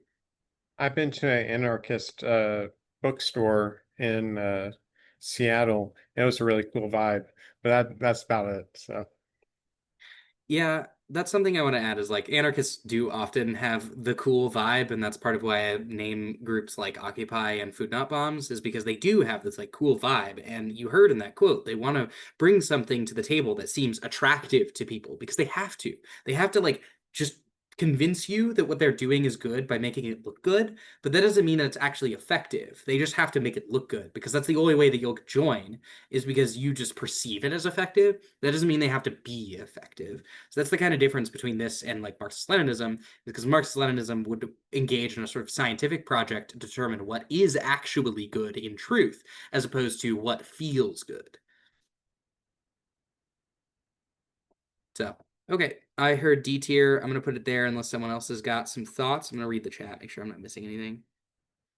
Oh, yeah, don't worry, Caitlin. We're about to get to that one. Okay, so let's talk about anarcho-communism, because I just saw some chats about Machno. Which, is that how I pronounce it, Caitlin? How is it for Yeah, it's is it- Machno. Machno, okay. So I have this quote about anarcho-communism, and this is something that a lot of people see online, don't really know what it is, so I'll just go ahead and read out a couple of things.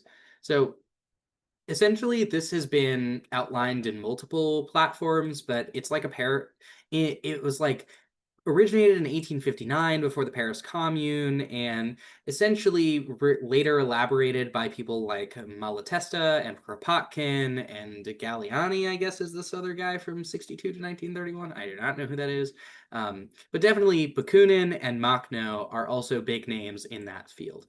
So they advocate for non-authoritarian communism, which upheld a commune as the base social unit. And remember, in the Paris Commune, a commune can just mean like a little state, like a little city, like a little, it could even be big. Like a commune just to them at the time meant like a government, or like a sort of syndicate of people working together. And so that's the base social unit, and they advocated for universal access to education. Bakunin in the IWA, or the International Workers Association, I think, International Working Men's Association, that's what it was, in 1968, first infused the Federalists with the program. Federalists, remember, were the ones who were like, we should do bourgeois democracy, with a program of revolutionary socialism and anti-statism, which agitated for workers' self-management and direct action against capitalism and the state. Machno, one of the other big leaders in this, led a guerrilla campaign both opposing the Bolshevik Reds and the monarchist Whites. So Machno was leading fights against the very Bolsheviks who, lead to like Leninism and that sort of thought, and also opposing the monarchists who were like, we should maintain feudal Russia.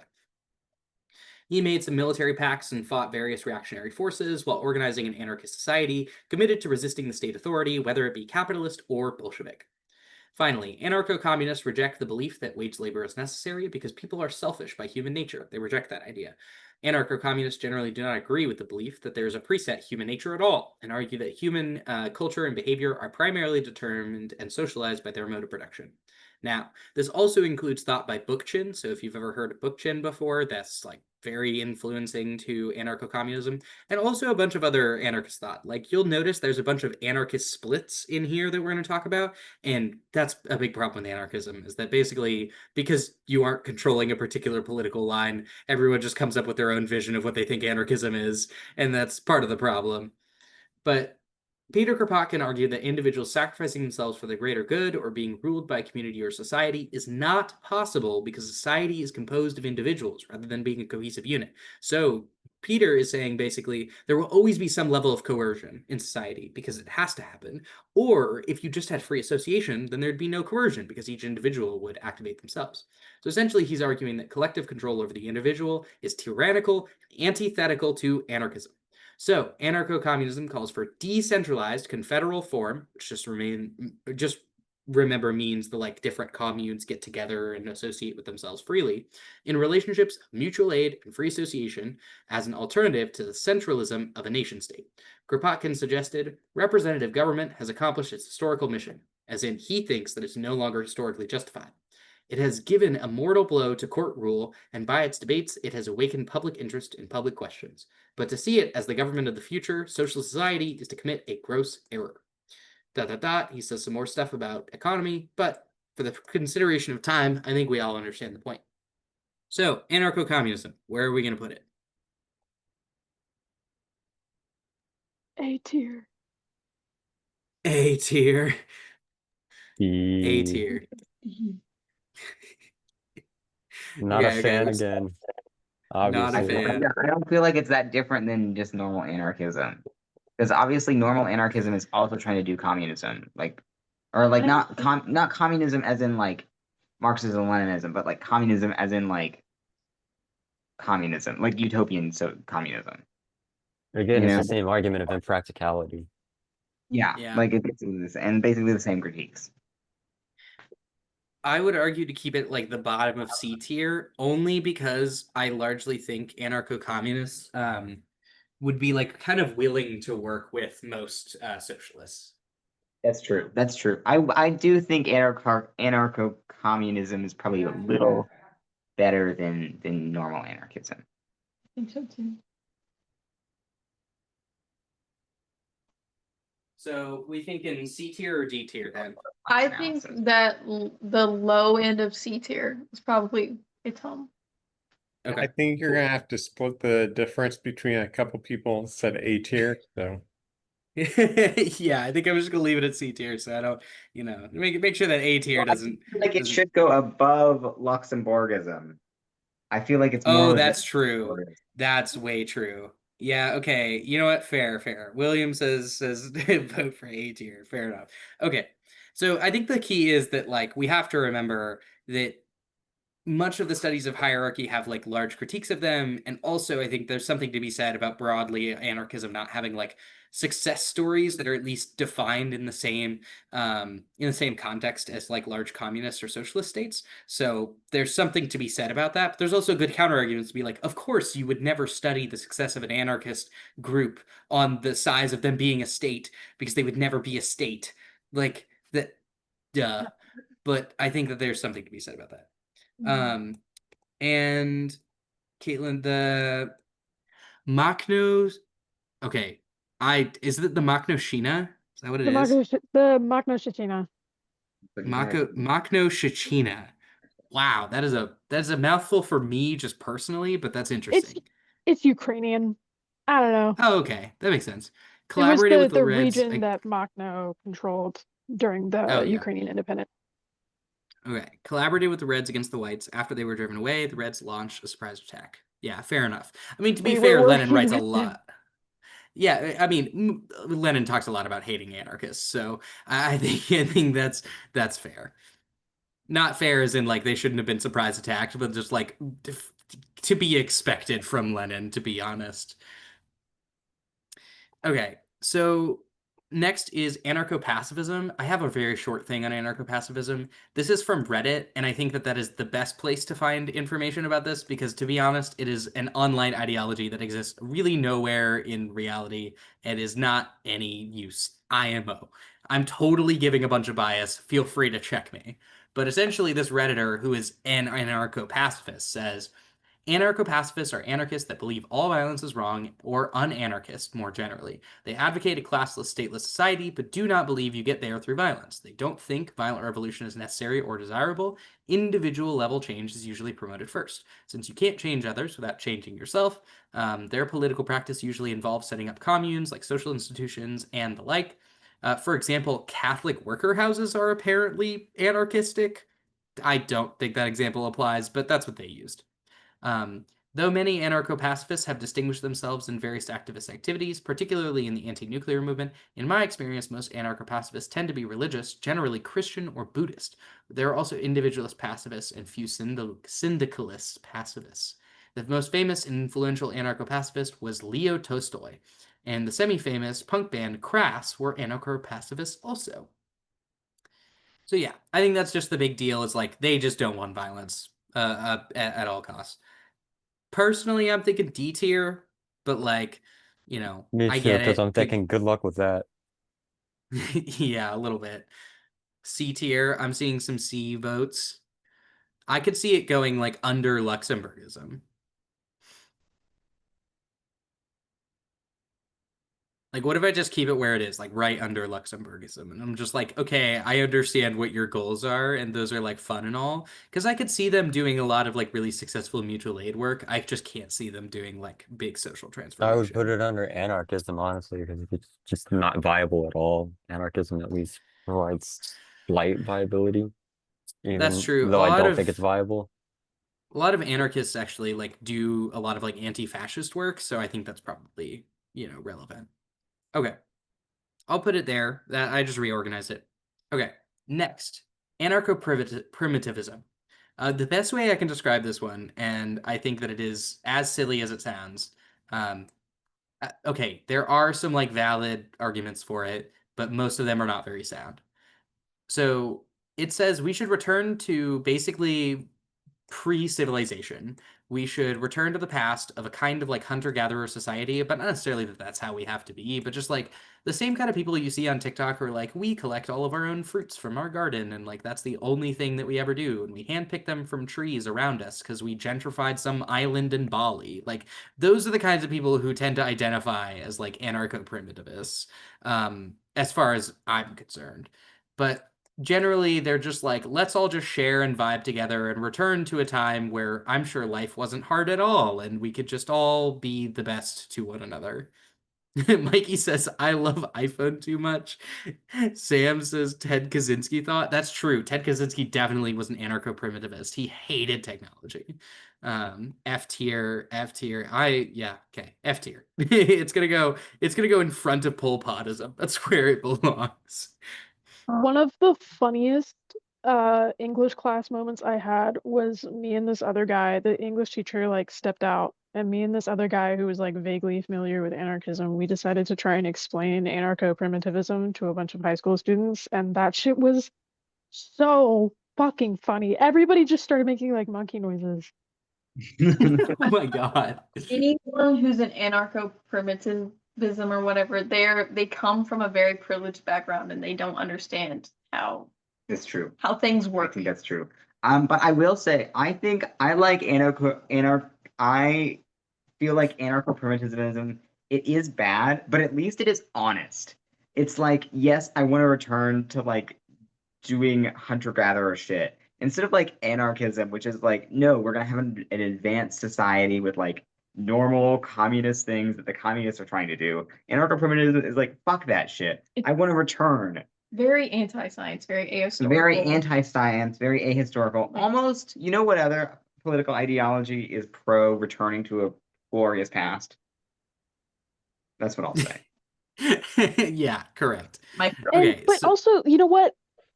I think that anarcho-primitivism could be one of the most viable ideologies because anyone can just fuck off to the woods and start doing it and be successful.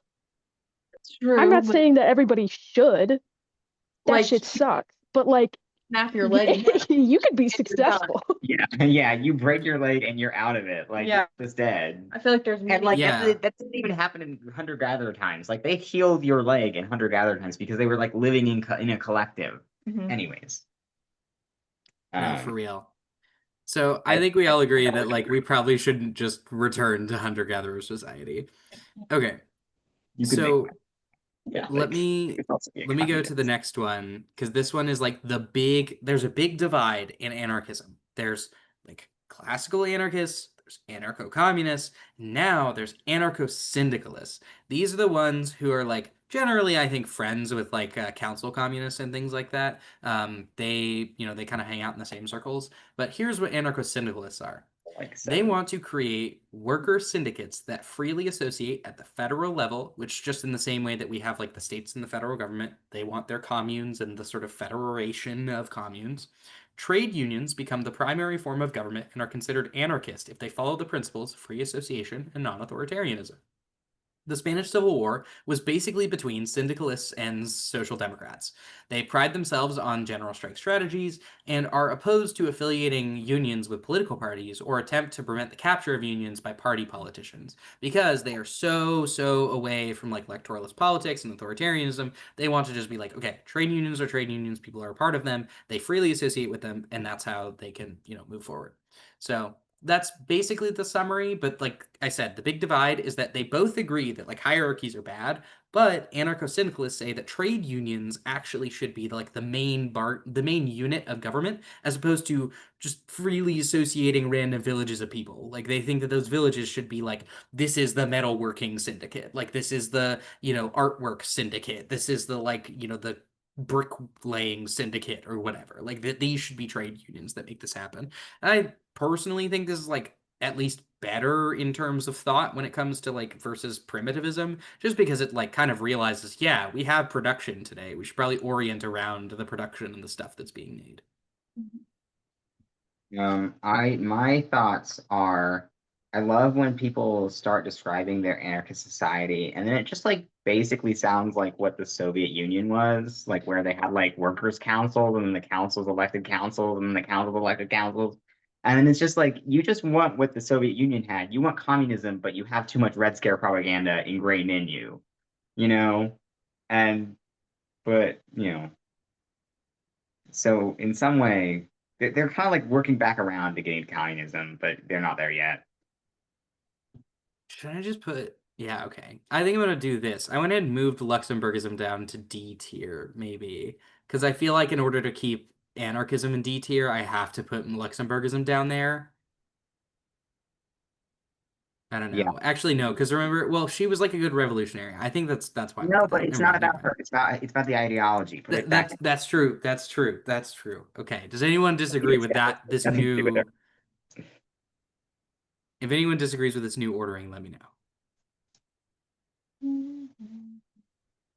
Okay, now forever hold your cartoon characters.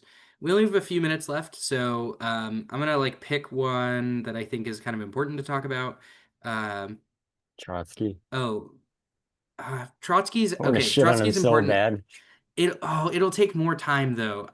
Okay. Here's the thing. What's social? Trotsky is Social Democrats? Yes, let's do that real quick. That's actually super quick. So, Social Democrats, I'm going to immediately put them in F tier. They will go slightly above Pol Potism. And the reason will become very clear.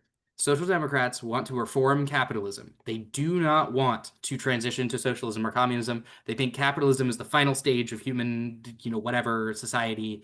And they legit, like, if you sign up for the Kansas Social Democrats, they will send you a text message that says, hey, we know you're interested. We are anti-communist, anti-socialist. We do not want any of that shit. If you would like, then if you would like, then you can join us. That is literally the text message they send. They are more principled about hating communists than they are about hating fascists, genuinely. So stock Dems are just people who want to reform capitalism and make it stronger and better because they think that there is just an ultimate best capitalism. Well, that was Gaddafi thought. So, okay. Yeah, I don't Does really anyone know disagree with your list because they're not socialist. They're literally Yeah. capitalists. So I don't know Well, how they made it. Yeah. Basically, it's kind of a historical thing that like back before there was like communism, the like Russian party was like social democratic of. So it like historically speaking, a bunch of communists were social democrats before they split over like they're actually being communism. Okay. But like nowadays, they're like not communists, Mhm.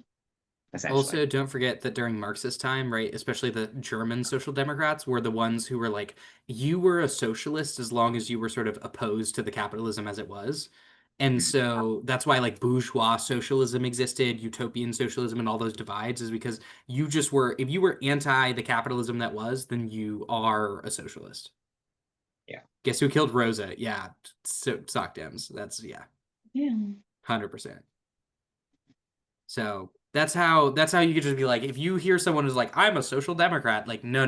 That is someone trying to appropriate leftist words for the project of capitalism, 100%. Really, neither of those words are really leftist. Like social democrat, whatever. Okay. I have if y'all are willing to stay a little longer, I think we could probably finish let's do libertarian socialism and Trotskyism, and then we'll be done. Because the rest of them are like whatever, like you could learn about them or never, and it wouldn't matter. We love Hope Show. We love Juche. Yeah. So here we go. Okay, libertarian socialism. I will pull up the thing I have on it. Where is it? Scroll. My basic assumption, again, just going off of the names, is you have anarcho-communism and then libertarian socialism. So just a lighter version of the anarcho-communism. Essentially, yes. So it's actually proposed largely by Bakunin and Chomsky. So like they take from anarchist thought from Bakunin, but they also add to it because Chomsky like named himself basically a libertarian socialist. He's one of the most prominent advocate of libertarian socialism in his book called The New Left. And so this is actually a big this is why I wanted to talk about it, is because it's actually a rising sort of faction within the DSA, is that there are libertarian socialist caucuses. And there's actually an NCC member, I think at large, running right now, who claims to be the leader of the Libertarian Socialist Caucus in the YDSA. So the DSA broadly also has a Libertarian Socialist Caucus. Like, this is a thing that is gaining popularity, so I wanted to talk about it. Is that essentially they will criticize democratic centralist organizing and trade unionism because they believe that both of them are sort of authoritarian tendencies. So they want to go more in the direction of, I would say, like, not anarcho-syndicalism, because that would be like trade unions and bureaucracy, but rather toward like an anarcho-communism. However, they also are against like authority making, so they won't attach themselves to communism because they are still like, they still see things like the USSR and China as like bad things because of the state. So they want to minimize the role of the state as much as possible, just like make it really, really tiny. And then everyone else engages in free association. They feel that they are following Marxist ideology because they think that when Engels says that the moment that essentially the state becomes no longer needed to reconcile the fight between the two classes that, you know, now no longer exist because of communism, that it withers away. So their understanding is that if we wither the state away intentionally, that we will get to that position of a classless society.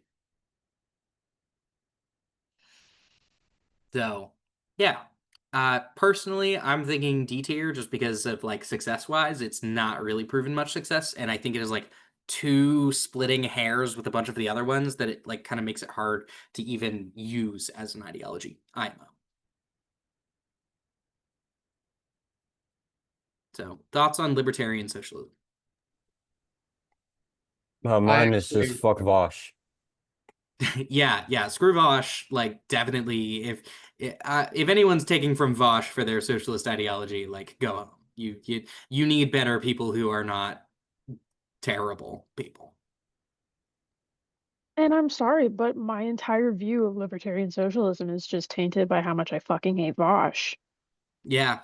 Yeah, I mean, I can't do much better than that. Like, I was looking up these tier list templates and I saw a bunch of ones that were like tier list streamers, and a bunch of them had like Vosh as like a S tier, streamer on Twitch. And I was like, like, what is the status of the left right now? If we can't even just be like, yeah, no, Vosh, you are not a good person and we should not be behind you. So yeah. Yes, exactly. So I'm thinking that we probably put it like closer to D tier, probably under anarchism, just because, in my opinion, it seems like they don't really have as much of a coherent ideology, and there's not many like Noam Chomskyists who are out here like engaging in successful revolution, as far as I understand. Yeah, I guess I'm not familiar with Vosh. I just know how to look him up, and all it said was a Twitch streamer, and I'm not familiar with all that stuff. I'm sure that I know that there's a lot of politics and drama involved with Twitch streamers. I'm just not aware of it. But I do have I remember I got a book my grandparents gave me way back in the day of Chomsky's. It was came out during the Occupy movement, and so it was his like Occupy book that was in response to that. Yeah, 100%.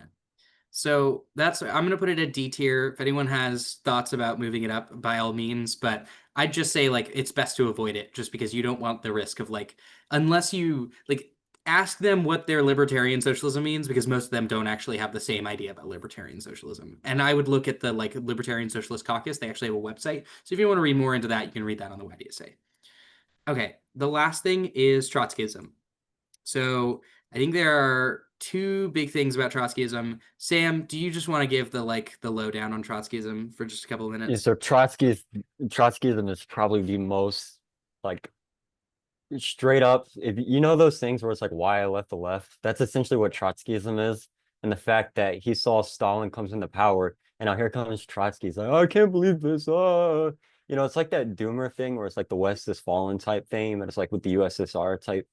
So he's like, oh, you can't have socialism in one country. We have to have this permanent revolution that keeps ongoing and ongoing. And we have to kill and destroy as many people as possible, etc. You can't just establish your own thing.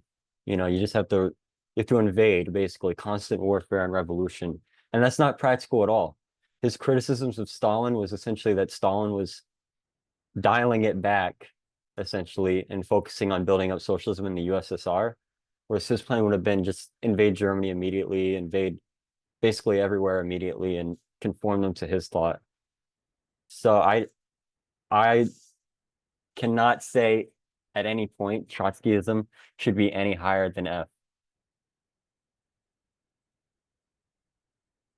I would like to There's also say that in um in the 30s, Trotskyists, I don't know, I think also Trotsky, but like Trotskyists were getting funding from Nazi Germany to destabilize the Soviet Union. So like they are kind of fascists. Not maybe not like right now, but historically they have been align themselves with reactionary. They are reactionary. They're aligning themselves with fascist and reactionary forces to destabilize communism. Yeah, I think there's two things to reflect on here. First is the theory of permanent revolution, which I think has been like, in a biased way, decently described by everyone who's just spoke. It's essentially that like class war sort of never ends, and that we have to like push forward, push forward, push forward to make sure that everyone adopts socialism as soon as possible, or like take this internationalist approach that is like, in a way, in the way that he describes it, completely untenable. So the second thing is the not just the permanent revolution, but also the sort of internationalist perspective. There's a difference between being internationalist, meaning having solidarity with international struggles or developing international coalitions and developing socialism that way, and doing Trotskyist internationalism, which would require, as I think Sam well pointed out, a sort of conformity to your socialism as quickly as possible. And I think that's what prevents a lot of Trotskyists from doing anything, is because a lot of them sort of associate, well, if we don't have this sort of perfect international revolution that exists now, that we can't do anything at all. And this is why like groups like the ACP and some others in the United States fail to do anything substantial, or at least, they show growing numbers but aren't like, making any big changes, because they are waiting so long for their perfect ideology or perfect political movement to arise in not just their country but others, that they forget the fact that like if you want to prove socialism works, you have to like prove it works. You can't just like hope that people are just going to get behind you and then we're all going to kumbaya at the same time. Like it's just not going to work that way. And so, yeah, a lot of the um, a lot of the criticisms of Trotsky are very vivid and valid, especially because Trotsky and Lenin fought a lot. They fought a lot. Kautsky and Lenin fought a lot within these Russian parties, in part because Lenin was largely right and showed that he was right, and many of these people ended up failing because their strategies just didn't work for those situations. Now, there are certainly some defenses of Trotskyism in the sense of like, well, now that global capital is so connected, we need an internationalist movement, or permanent revolution is necessary because capitalism is so pervasive, or other claims like Kautsky and Trotsky are both better than Lenin for the U.S. context because of their emphasis on things like, I think Kautsky added the sort of what is it, the not the leftist front, but it's the oh God, I forget what the name is. It's like basically the sort of the left unity group, right? Where like all of the leftists have to get together under the same ass banner because, we can just settle our disagreements internally and then we will, have our unity externally. And like that only works in some instances and in particular contexts, but like it doesn't work everywhere. So lots of decent criticisms of Trotsky and Kautsky. I think from the sense of, Trotskyists are definitely more willing to work with like democratic socialists and Marxist Leninists in ways that I've seen them, not work with other groups like anarchists before.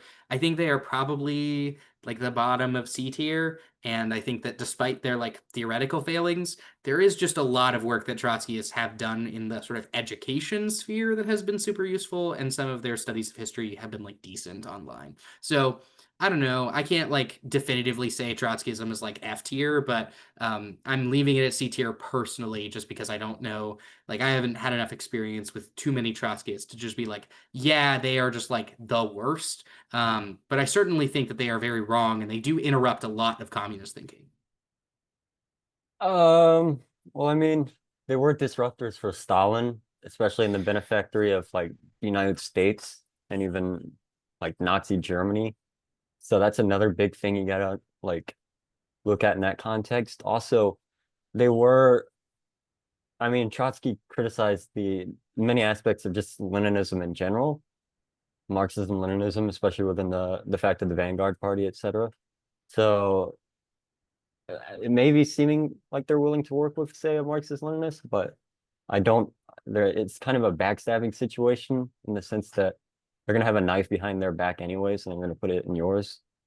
So I would honestly put them like below Luxemburgism, the very least. But I would, if I had it my way, they'd be in an F tier, like right next to Social Democrats, ahead of them.